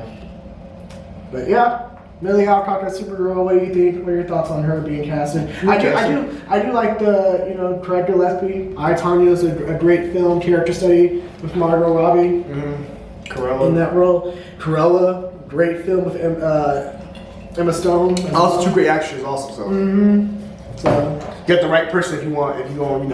Yeah. So. But I think like it's just great because both of those films were great character studies on those people. Yeah. Like like I, Tonya was for sure for Tonya Harding, and then Cruella. It was a great. Yeah, no, facts. But I'm saying you also had two great actresses that were portraying that, so it made it also like stand out. Yeah, for sure. And I think this girl's talented enough to do that. I think I'm not saying she ain't talented. I was just saying my personal, I thought I was gonna be an actress. I think she's talented enough to, get that out of her. Yeah. And if she ain't, then we'll see. I guess we'll know who really started. I don't think. Hey, not to show on Furiosa. I think Furiosa I heard was really good. I didn't see it yet. I heard it was really good though. But I think we can kind of look at old girl and say she ain't that level of star. She's talented as an actress, but she's not star power level. I don't know. Bro, she ain't no star, bro. You can't. Nobody buying tickets, bro. I don't know what the reason was that. It wasn't. Cause she ain't no star like that. Michael B. Jordan put a movie out. It was not. It was not her. If Michael B. Jordan puts a movie out, everybody gonna go see that? He got star power. Okay. If Margaret Robbie puts a movie out, star power. I think she's very talented. I don't think she has star power. That's not bad though. There's plenty of basketball players, football players, and basketball players who are great players, but they ain't got star power. Interesting. Shit. Okay. Right? You feel that way? Well, you tell me. You tell me. You don't think that? You don't agree? What? That she doesn't have? I think she has star power. I think she's done a lot of great films. I mean, and I think she stood out. In What film she stood out that you like look at and say she's great? She's the lead. I think The Witch was one. She's not the lead, but okay. She's one of the leads, but yeah, she's great. But that's also a great. It's a great horror movie, but she's not asked to do a lot. What she has to do in that movie for real? Okay, but that was one. It's a great film, yes. And I feel like I think everybody's great in that film. Split. I mean, Split for sure. James McAvoy. Yeah, he's the star of that. But to have like someone that kind of, I would say, James McAvoy's the show. still match that. She's energy, cool, she was but good. James McAvoy's the guy that movie. You know what I'm saying? What has she led in that she's the star at? And you're like, oh, that's when she showed up. Okay. Well, I'm like, oh, that's a But star. personally, I just don't think many people were just interested in a Furiosa movie, regardless if it was her that was casted, if it was Margot Robbie. That Bro, was I'm casted. saying, bro. I'm just. just saying, bro. It's okay not to be a star, bro. You think she's a star actress, where she puts people in the seats, I think no matter what she I does? think she's a great actress. Because I think That's what I'm saying. even I think she does. that's not the same thing though. Being a great actress and being a star are not the same thing. Okay. Because she was great also in the one with my man Skarsgård. The Northman. Yeah, she was good in that. Yeah. But I don't think you could be a great actress, but you don't gotta be star power. It's the same thing in sports, bro. There's plenty of players that are good players, that are really great players, but they're not star power. I'm not gonna go see them. I'm not gonna go watch them play. Mm-hmm. They're not worth buying a ticket. You know what I'm saying? Right. Shit. We can look at I gotta do like I gotta use people. But I look at I'll try to get an example for you, a good example. Okay, somebody's a good player. Dak Prescott's a really good player. But is Dak Prescott star power? Oh, so now you want to bring that shit into the conversation? I'm just asking you. Okay, fine, you know. I've been saying that for a while. You know, No, I think he's a good player. I think the Dallas Cowboys that's the star power. But okay, let me go back to the Cowboys. Let me give you a better example. I'm trying to think of a team. Okay, here's a perfect example. I got you. Trevor Lawrence is a great quarterback, right? Mm-hmm. But is he star power when you're like, I gotta watch Trevor Lawrence play? No. Exactly. But he's still a great player, right? Yes, good. He's a great player. But he ain't got star power. There's only certain guys that have star power. That's what my point I'm trying to make. You know what I'm saying now? It's no disrespect to her. She's a great talented actress. Yeah. I don't know if she has star power to put people in the seats. Right. If Trevor Lawrence comes, I'm not going to watch Trevor Lawrence play, bro. I'm not buying a ticket for Trevor Lawrence. Okay. That's fair. Mike Vick was not the best quarterback in his. Mike Vick wasn't the best quarterback. Mike Vick had star power. You were going to go see Mike Vick play. Yeah. See what I'm saying? Okay. I get a little football knowledge right there. You know, I got Sunday. I get these sports talks. You know, we don't even talk about that. Okay. All right. So moving on. About a month ago, we got our first official reveal at the David Cornsweat's Superman suit for the new Superman film. They dropped the title Superman Legacy, so it's just going to be called Superman. Directed by James Gunn. I like that. Superman's costume. Yeah, Awesome. I'm fine with it. I like the suit. I like it. I like the suit. I expected better. I like the suit. I expected better. It could have been better. I don't think that's fair, bro. I think a problem with it. One, I don't like. You couldn't zoom all this the- bitch in? No, it's fine. But here, I can just pull it up on Google. Here. Oh, like, you know what I mean. Well, but web pages have been ass. I thought you were going to pull from there originally. You type in Google. Why you take Google on Google? This take Google it on Google. I thought it was called Superman. It is, but if I type in Superman suit, Alright, put it up.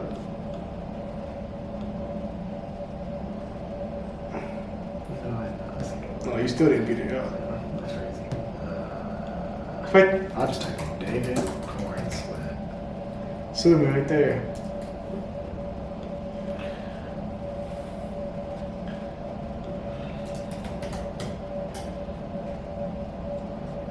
All these are fed images. Let's out the way. Here, you talk. I'll look. You talk. No, I got it. It's too goddamn quiet. You gotta talk. Okay. Oh, right there. Yeah. They probably like, these motherfuckers just sitting here, ain't nobody saying a word. The hell are you doing?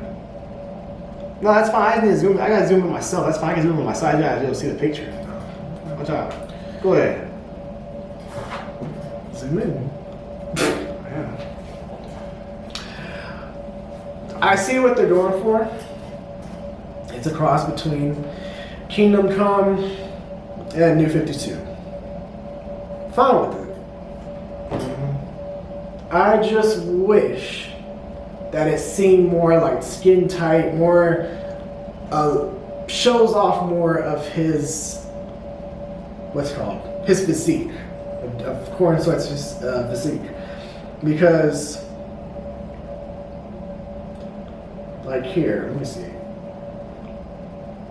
But there was a picture of David Cornsweat in his new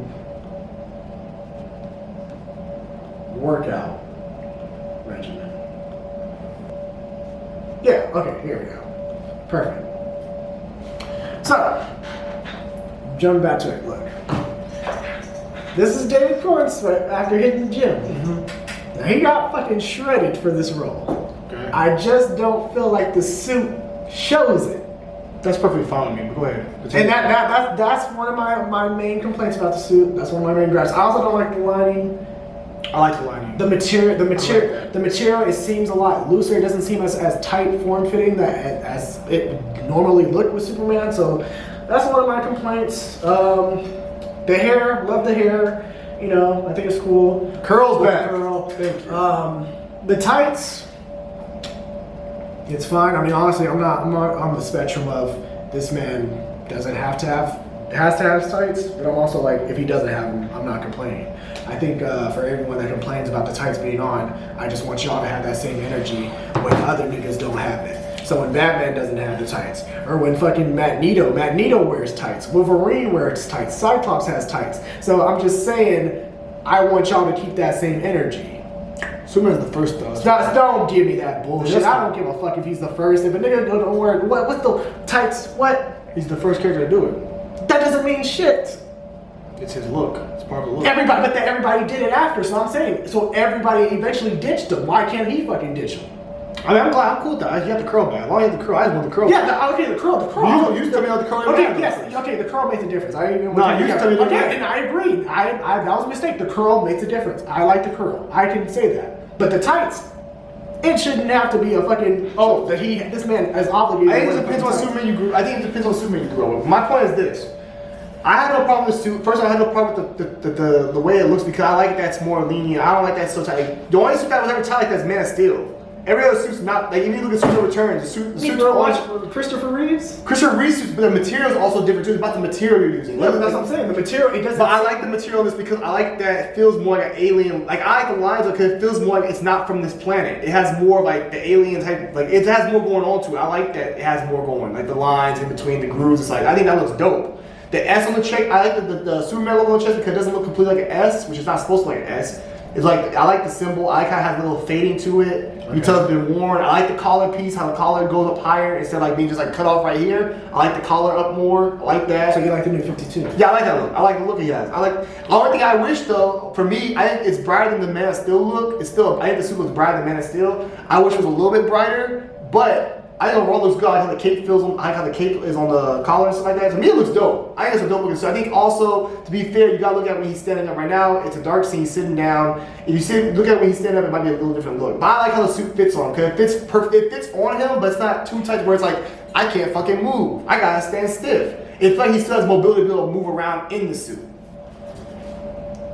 I mean, Henry Cavill was the same thing. He can move around. Henry Cavill wasn't actually asked him, but Henry Cavill wasn't really moving like that. Like Henry Cavill's a bigger dude, but Henry Cavill's well like this. He uses a big guy. But I can't tell. But see, I can't even tell. Like the muscles don't stand out. But that's fine. But no, hell no. That's just supposed to look fucking right. But you gotta also see it when he's standing by. You can tell he got arms. You see the arms, the definition of the arms. Like you can see the definition. I'm saying, but you don't need to be over the fucking top where it's like a fucking tight ass suit. You can't fucking turn and move in it. You can go look at pull up the Man of Steel suit. Oh my god, oh Lord. I'm saying pull up the Man of Steel suit. His suit looks like it has way more room to be able to move and just adjust into it.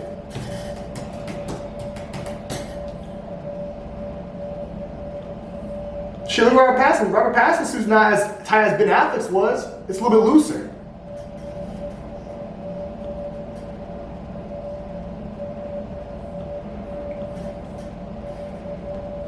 There. There, just right there. That suit's tighter on him.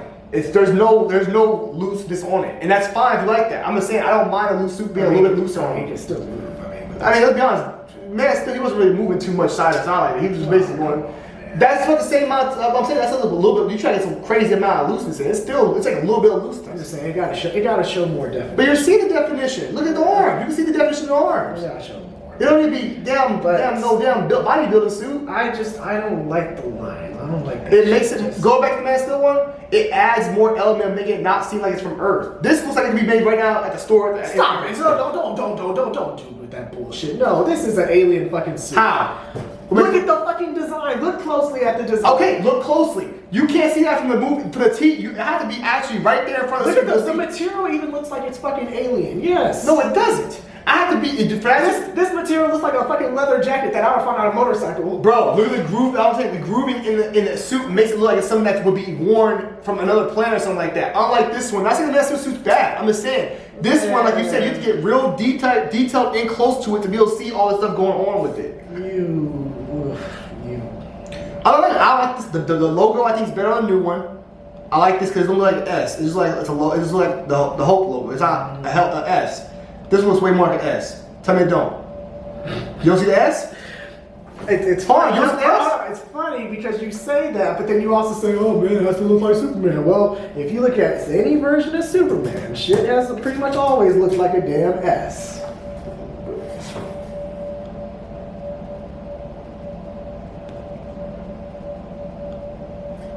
S. No, S. My point is it looks like S, but that's not the Hulk. It doesn't look like the Hulk logo. I know, but I'm just saying. So like, If you're showing me this and telling me this is supposed to be not the S, like you're not supposed to be Superman, that ain't supposed to be the logo S, then I'm kind of like, yeah, that looks more like what you're supposed to have. Yeah. Also, the Christopher Reeve suit was back in the day, a different time. But what I would say is, if I look at this suit, I like the grooves in the suit, like the grooves and stuff going on in the suit itself.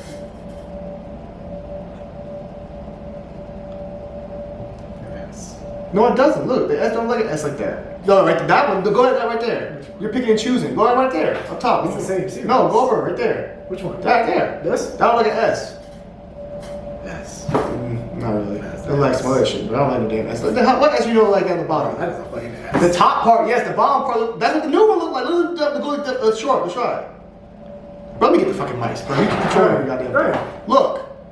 This was kind of like an S until you get to this bottom part, and the S is fucking like. Yeah, and I'm okay with that, but what I'm saying is because the thing is that you always gripe on this motherfucking Man of Steel suit and Henry Cavill and all that, but then he has the S. This one doesn't. So this one's different than any other Superman that you've seen, but you like it. You're okay with it. So because it always makes sense because the Man of Steel, the S is not supposed to be an S. It's supposed to be the symbol of their hope, like their symbol for hope. Mm-hmm. So what I'm saying is, if it looks too much like an S, it throws it off. I'm not saying that the other films didn't do it. I'm not saying it's not something that's been done. I'm just saying I'm glad that he took a different approach with the whole logo in the middle and did cut the bottom part off a little bit. I like it. But I'm saying these groove things make it look more like alien technology to me. no, This adds to it, makes it look more like alien technology. no, I'm not okay with that. I mean, It's like I'm It's- looking. Okay, here I'll put an example. I'll give you that. Go ahead, keep going. You're talking. Go ahead. You're good. It's I don't know, man. I don't know. It's go back. Look, hold on. Let me see something. Let me see. Go ahead, keep talking. No, I'm trying to go back to this. I can look at The it. suit? Yeah. All right, go ahead.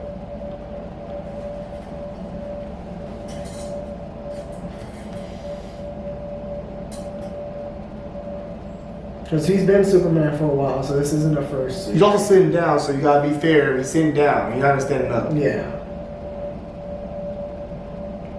But you see around the cufflinks of his hands, it's tight. The suit's tight around, but it's also form-fitting. It's tight, but it's also loose, like when it's form-fitting, it's comfortable. I would have to see him in a different angle for sure. But I just the line. I like the line. I'm not with it. That's my main gripe. To me, it just adds to the suit and gives it more textures and makes it look more like something that you haven't seen before. No, I think that's. I look at the Black Panther suits Them hoes got different textures on it too, and I like that shit. That's one of the things about black textures we like, is the texture, the different textures. That shit bad quality. Look at his suit. There's textures in there. You know what I'm saying? We all know DC made superior suits. No, they do not. The capes, you could say, yes, that's about it. Not the suit. And that was Zack Snyder's ass that did that. Suits are not better. But no, my point is, like, there's textures all up in this suit, and we love it. We don't have the suit. So I'm saying I don't mind it, especially if it's supposed to be alien technology, something that we don't have here on Earth. I don't mind the suit having like extra details into like the groves and stuff. I think it adds to the suit and gives it more of a. It makes it look a little bit more. It breaks it up a little bit cleaner to me. I think it breaks up the suit better. I think it's better for the eye. I think it shouldn't be as visibly seen as it is. Why not? I'd rather see, because that's the thing about the Man of Steel suit. You said it's great detail, but you have to look at it very that's what I'm saying. You have to look at it close. But that's the point. That's what's cool about it. It's like, but nobody's gonna see that on film. You have to be. I have to go to the damn fucking museum to see that shit. I'm not gonna see that shit in the film. I want some shit I can see in the film that's gonna show me that. But no, I don't. Does that figure gonna show it? Huh? Does that figure gonna show the detail? Let me see it. Bring that figure over here right now. Mine again. I'm finna so the point. I think lying ass. You better show me some detail. You better show me all the fucking detail that shit had on the bottom of it. Right? Let me see. Bro, there's no goddamn detail on this shit about what the fuck it says and shit. Are you fucking serious? What detail you talking about? What's the detail? Look at the crest. Where, bro? The crest is Kryptonian. Bro, you can't tell that shit. Yeah. You a liar. I'm serious. You can't, bro. This ain't no damn tell no Kryptonian shit. You can't tell I that said shit. the crest. I'm talking about the blue and everything of the suit. You said the suit details are in the suit. But there are details. Look at this. Look at all this. That's the same thing as that. Oh my god. Oh, look at that. That's the same thing as that, ain't it? But look, okay, yes. That's the shit you see. I'm saying, look when the figure, but when. Hold on. You just put my point for me. In the- Throw man, the rich ass throw man. No, my point is, hey, you put this right here. You put this side piece, right? Yes. The shit you gonna see, like just like that. Hold on, look. Oh, here you go now. Jesus, man. No, you. And I don't think the Man of Steel suit's a bad suit. All I complain about the Man of Steel suit was I just thought it was a little too dark for me. Personally, I thought it was a little too blue, too dark of blue. That's it. He's trying to find us something, guys. I'm trying to think. I'm showing you damn Henry Cavill picture. What are you trying to show? I don't know what the hell you looking at. Forget it. I just feel like. I'm saying, bro, you talk about this figure, you like this figure, you like this suit. Yes. This figure has the same groves going through it as that suit. Yes. And that's visible, but you're okay with that, but you're not okay with them there.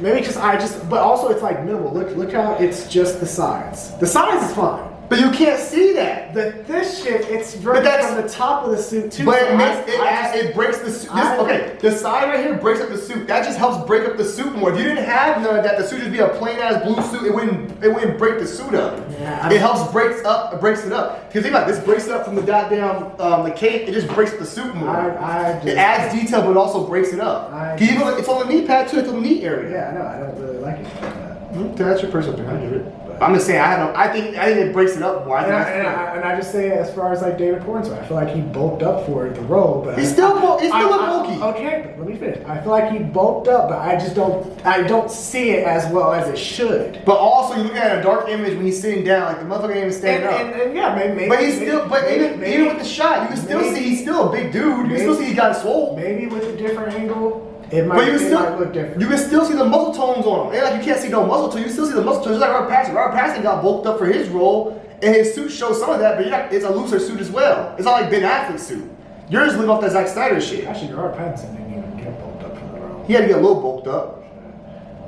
He is more lengthy, so he's more lean because he's a lengthier dude. But you can tell he's bigger. It's not all the way tight, just fucking skin tight on his ass like Black Adam's suit. That's like Zack Snyder shit though. Like Black Adam's suit was super fucking tight. I just feel like it should. I feel like Superman should be like skin tight. I don't think it should be skin tight, bro. I think it should be. I think this looks a little too loose. That's Superman Returns. That's Superman Returns. I think.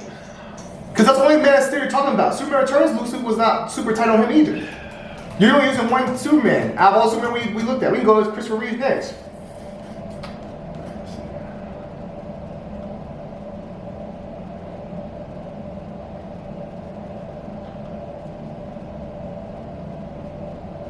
That's pretty tight. Hold on, look right there, right there. Look.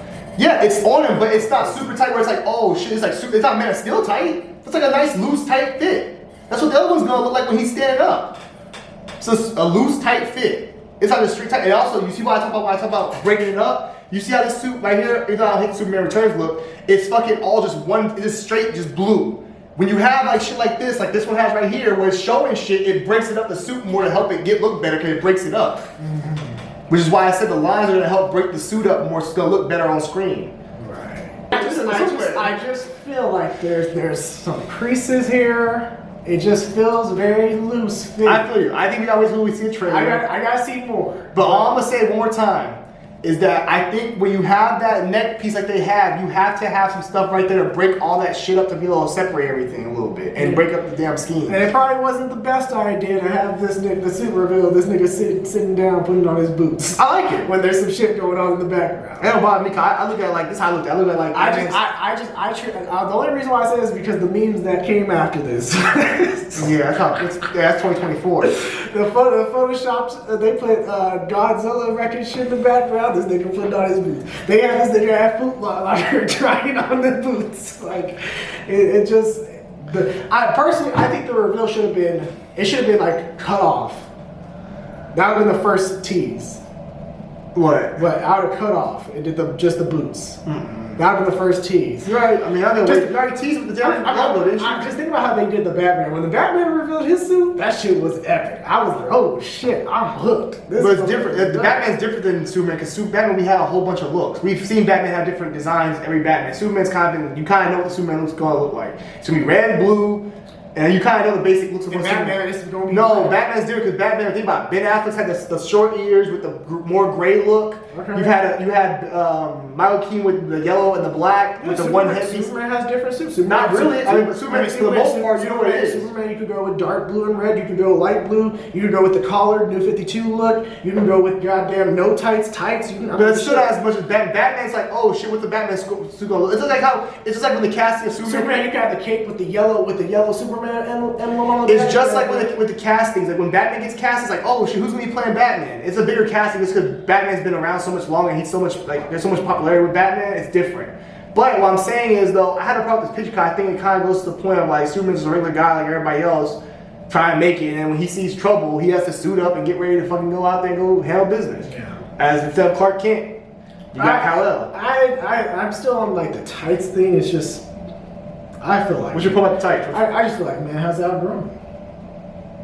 Oh, you like tights? I'm just saying. I'm like if they put it on, fine. But at the end of the day, like I hate the fact that it has resorted to fans that bitch and complain about if this nigga wearing tights or not, when it shouldn't even be that much of a debate because even if he ditches the tights, every other superhero has ditched the tights. Every single one. Superman's different when it comes to that because Superman's the thing about for a lot of people, bro. Christopher Reeves. Think about it, the first live action, the first Superman movie, the first movie of superheroes was Superman. Okay. So he's kind of been the guy that's been a staple for that shit. Adam West was wearing tights when he was doing them Batman. But that Batman's not the Batman we think of. That Batman was more comedy and like goofy in a way. No disrespect to Adam West and Adam West and GOAT. But like that Batman, you don't look at that Batman and say, that's my Batman. I definitively say that's my Batman. Okay. Superman, the Christopher Reeve one still like the Batman, Superman, people still look at it and say that's Superman. So like that look is always gonna be iconic. Batman, people think Michael Keaton's Batman, but the damn the neck couldn't move. Right. You know what I'm saying? Okay. I'm just saying, hey, I'm gonna have that same energy. When Fox brings, or when the X-Men come to the MCU, I want Wolverine with the tights. I want Cyclops with the tights. What's he wearing what's wearing in Deadpool? What's he got on? No tights? Yep. Okay, well he ain't got no sleeves either, so we okay with that. Yeah, that was a problem too. Because he can't, because his fucking skin. I think he's gonna have it for moments. I think he'll have it for a little bit, and he's gonna rip them shits off. But even with the sleeves, like he should have the collar. But he does have the collar. The shoulder. He's gonna have the shoulder plates for a little. I think they're coming off. You seen the Hot Toys they got revealed? With the sleeves, okay. The Hot Toys in the trailer. It showed them motherfuckers. Yeah, but the trailer will show you so much. Look at the type of the Hot Toy. Type of Wolverine. I saw the Hot Toy. The Hot Toy has the shoulder thing. So I'm guessing they're gonna do it. He's gonna have he'll probably take them holes off when he rips off the sleeves or something like that. I think he's gonna wear the mask for a little bit. Hey, tights. Yeah. But Magneto's already worse. We never seen Magneto wear a suit for real like that. We only seen the 2001. I mean, he wore a little bit of suit like. Yeah. Superman's a little different though, bro. Okay. The character of Superman's just a little different.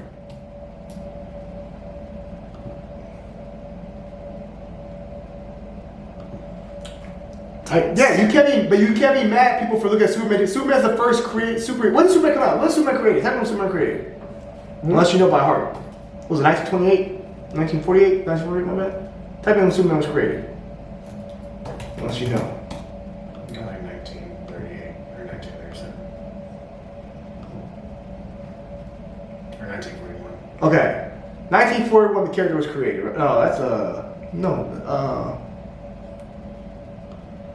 when was the first? Here.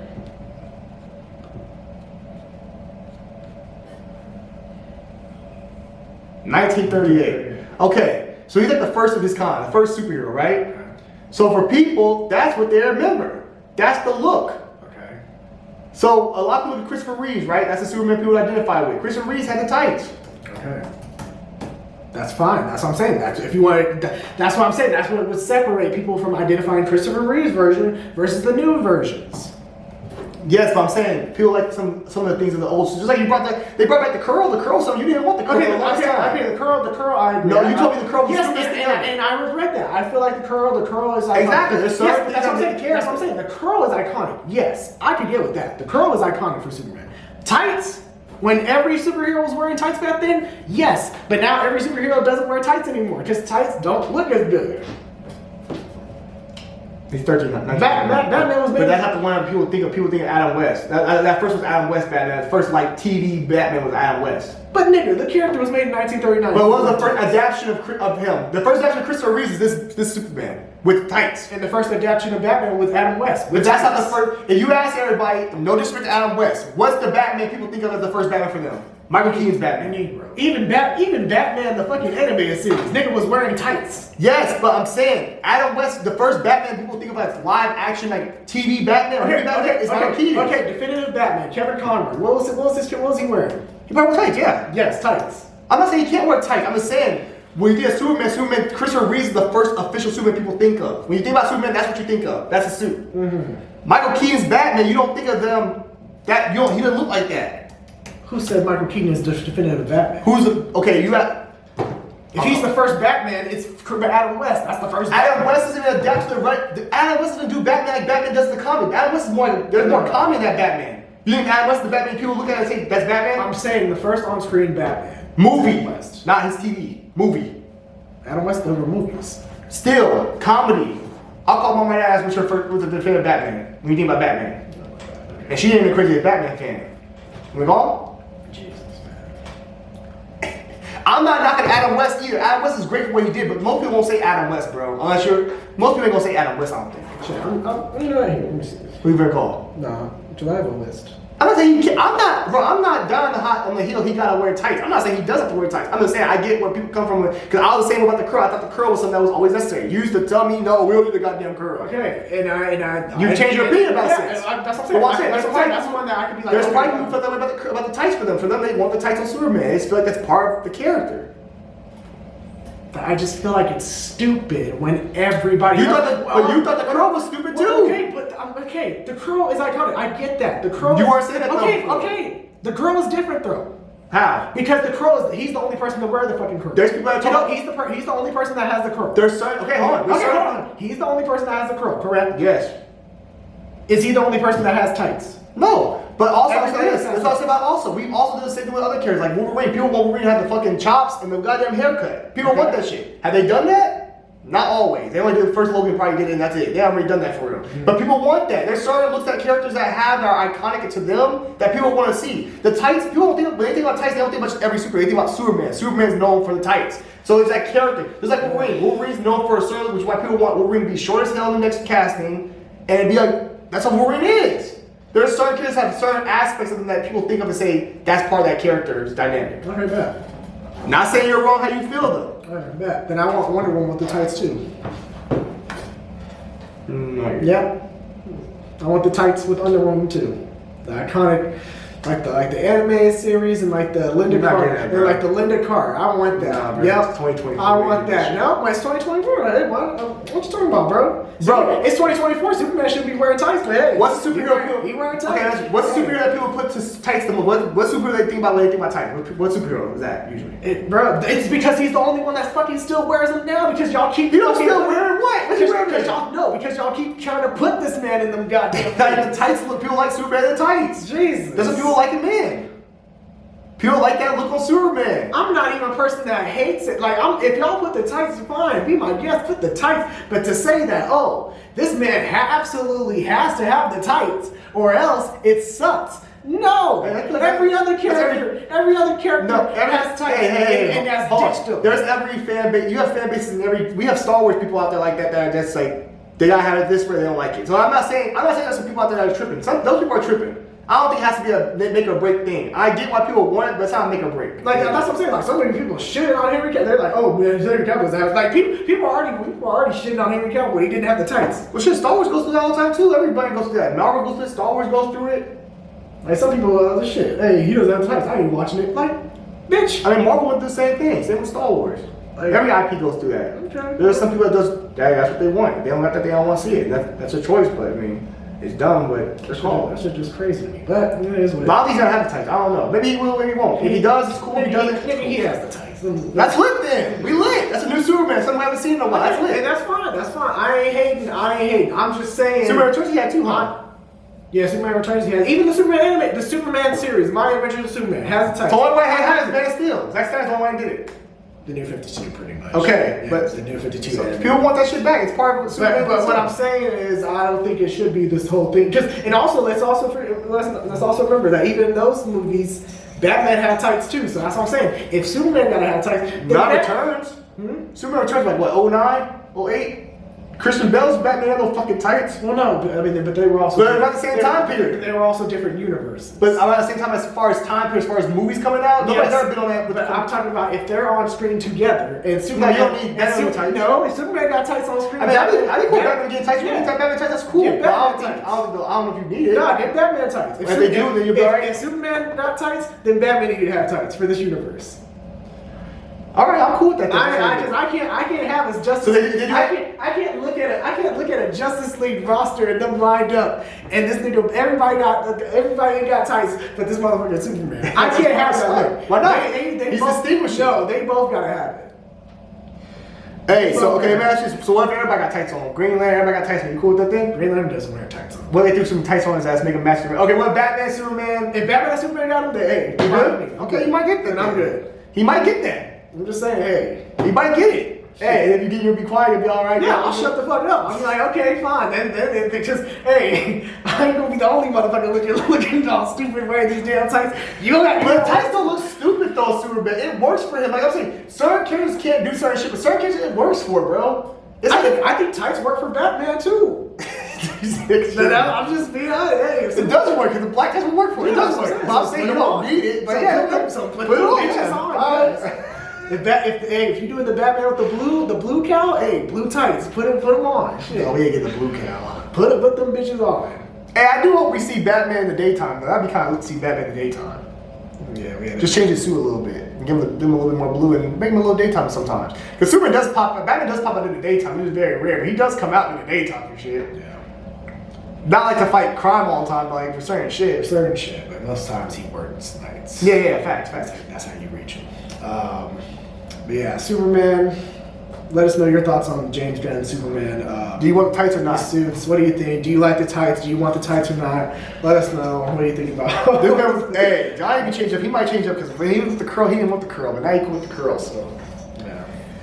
But I like the suit personally. Let me see. I want to see it though in live action. Watch the movie in a trailer, or like see another picture when he stand up. But also in a trailer, I think it's a great way to get a look for it. But I think it's gonna work. I think it's gonna be a good suit.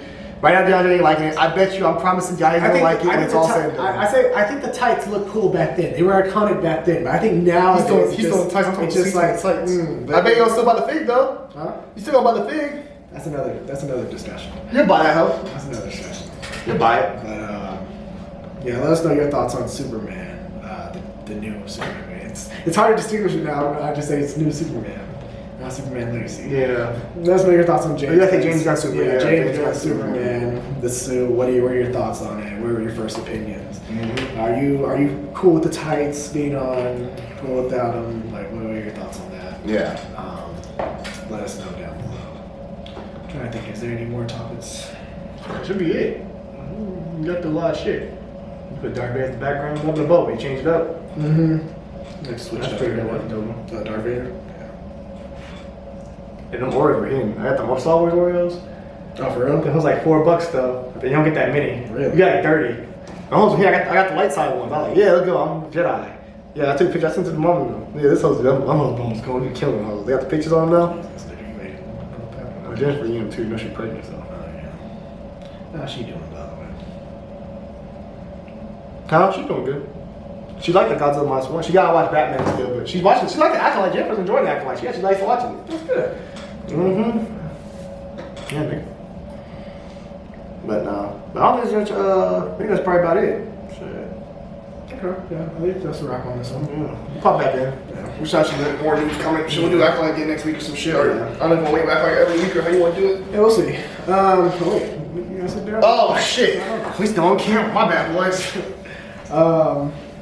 Yeah, that'll be all for this week's CBM. We'll try to do a lot more frequently. We say this all the time, but we're gonna try to do it more frequently. So Hey, Johnny, we got caught off guard, got Fan Expo and stuff, and Yeah, shit was going down. the pipes burst Yeah, and Johnny, shit. pipes over here fucking up and shit. So. and then we're probably gonna have to stall for a little bit longer. Well, not anytime soon. Probably within the next month because I'm gonna be moving to a new place. So the studio's gonna. You gotta get that shit together. John gotta get back to work. Bro. Yeah, Get back the to studio's work. gonna be different. So you know. Yeah, it is it'll what it change is. it, guys. But we hope you guys enjoyed this CBM talk. Again, feel free to comment below on some of the discussions that we made and your thoughts, your opinion. Yeah, we try to get the content out to you guys as soon as possible. Man, we just got a little off balance, but we should be back on track. I know DeAndre said you gotta move out pretty soon, like in the next month or something like that. So we'll definitely keep you guys updated when shit like that's happening. Like right now, or we'll tell you when we get closer. Yeah. Like, hey guys, we might be slowing down for a little bit just because shit gotta move with life. But overall, we're gonna try to get this content out to you guys. Sorry that we couldn't do none of the last 2 weeks with everything going on. You know, we see y'all guys' comments and we want to make content and talk to y'all guys, and we be hearing about this stuff. We try to avoid trailers and stuff like that, but hope we get back on track. You know, we got crazy summer still coming up, a lot of stuff still dropping. Game of Thrones House of Dragon starts tonight, so a lot of stuff still out there. Acolyte's kicking, so Deadpool, Wolverine's gonna be fire. So we're gonna definitely get that stuff out to you. I'm saying Deadpool Wolverine on Thursday. Yeah, same. Maybe you knock out that already. Yeah, that's not gonna be my weekend. Back Friday night, Saturday. Yeah. And also, guys, basketball season's about over. So it's about winning home in 5. So after basketball season, we really gonna have free time. Mavs in 7. When basketball season ends, with Celtics winning in 5 on Monday, we'll be able to do a lot more videos, do a lot more content. No basketball on the way. Hey, will I see you on here if Mavs win in 7? Nobody else. I'm going to move. I'm gonna live in the mountains amongst. I'm about to get on my basketball. Girl, you want to hear from me? You gotta write me a letter. Write me a letter up north. I'm getting like this. Javante, you receive the letter? It said, Javante, Master Javante, you receive the letter. I'm meditating. Looks like you're gonna pull off the hood and do an exchange. I'm on a big ass beard. I'm gonna send the letters off to the Eagles.